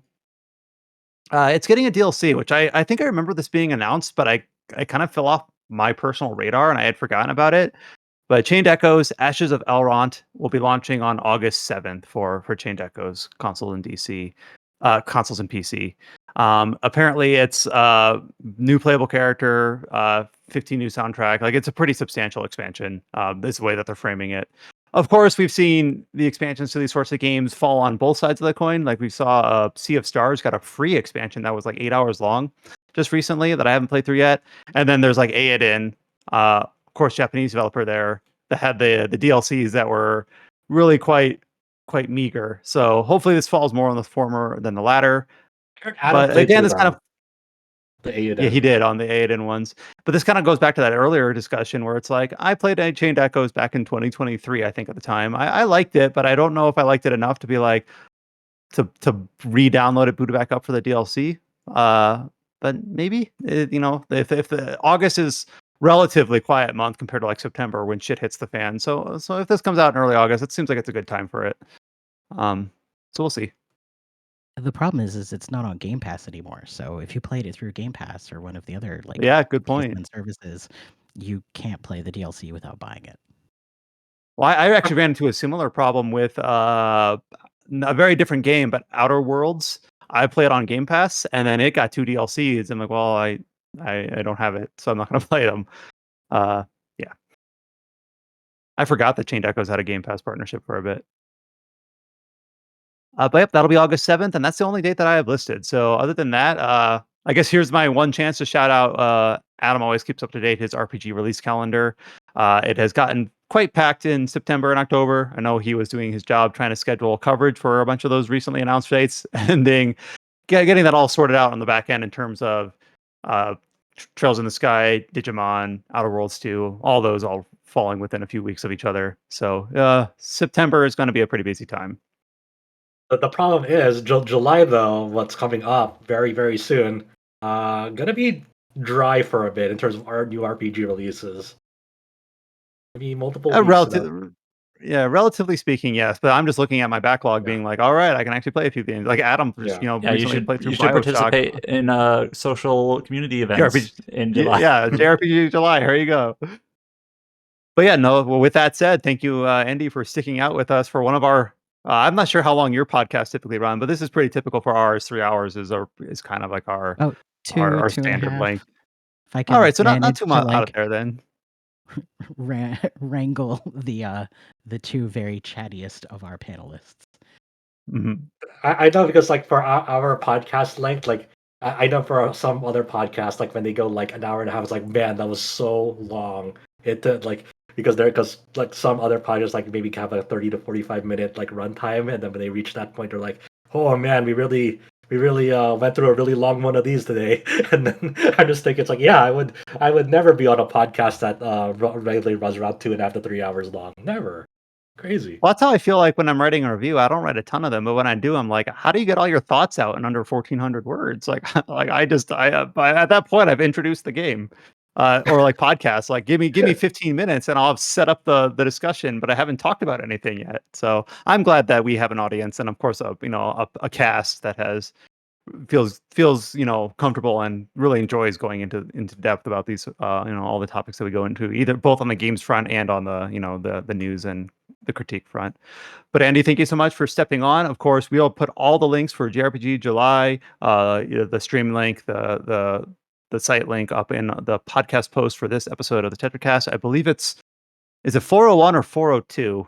Where are we at? We're at 401. So this will be a 401. RPGsite.net. Hit this podcast post. You'll see all the links for JRPGJuly there, as well as the links for the social media accounts for all the participants, as we normally do. I guess that segues well into, if you listen to this episode all the way to the end, thank you so much for listening. We appreciate it immensely. Leave a like or a comment on the site post if you listen to this through your podcast service of choice. Leave a review or a rating. We love to see those. Follow RPG Site on all social media networks. Just search for RPG Site, RPG space Site, and you should be able to find us. Follow RPGamer. Remember, RPGamer, no second G, on the social media networks as well. So to give them a follow as well. We don't collaborate with them all the time, but we've both been in the indie RPG coverage space for a while, with surprisingly similar histories, as we discovered right at the start of this podcast. So really cool to see another enthusiast, hobbyist back in the same space as we are. Obviously, we'll be back next week with another episode of the Tetracast. I personally will not be here. I'll be going to not really a gaming event, but I'll be attending Denver Fan Expo, so just a very kind of traditional Comic-Con event. Though I am curious to see the gaming footprint there. Last year, it was Genshin and Baldur's Gate 3 everywhere. I'm guessing Genshin will still be there. I'm wondering if we'll see Claire Obscure, like in artwork and stuff, like fan art. Please report back. I'm very interested to see if it's there and how much of it is there. Yeah, it's interesting because it's not really a gaming event, but just to see what's in the zeitgeist, just for the general kind of like that culture, just to see like what has broken out into the mainstream, like Baldur's Gate 3 clearly did. So I will definitely report back. So, but have fun without me, and obviously it'll be a holiday weekend. So for those in the U.S., stay safe. If you're visiting family or traveling, of course, take care. And don't keep all your fingers attached to your hands if you're doing anything with explosives. Obviously, I we believe don't want James anyone to get won't hurt. be here next week too because Anime Expo, right, James? Oh, right. Yeah. Yeah, I also will not be here because of Anime Expo. Yeah. So next week will be a kind of a different cast. So you guys can go off the rails and you can do something different and exciting. If you're feeling like it. Go and listen to the RPG cast. But we're also off next week because Chris and I are going to Games Done Quick. Oh, that's cool. I forget. Wait, when does Games Done Quick begin? It begins July 5th, I believe. Okay, that's exciting then. July 6th, sorry. Okay. So yeah, it'll run the 6th through the 12th. We are just close enough that we can drive, and it turns out we have a tons of friends that have all moved to Minneapolis, St. Paul area. So we just kind of like go and vibe with people for a week. That's cool. Watch Yeah, speedruns. that's awesome. Amazing. I need to go check it out and see what the schedule is like this year for that. It's always fun to tune in and check that out. But yeah, that covers us for this episode of the Tetracast. So thank you all so much for listening. Until you hear from us next time, stay safe, take care, and we'll talk to y'all later. Bye. Thank you, Andy, so much for joining us.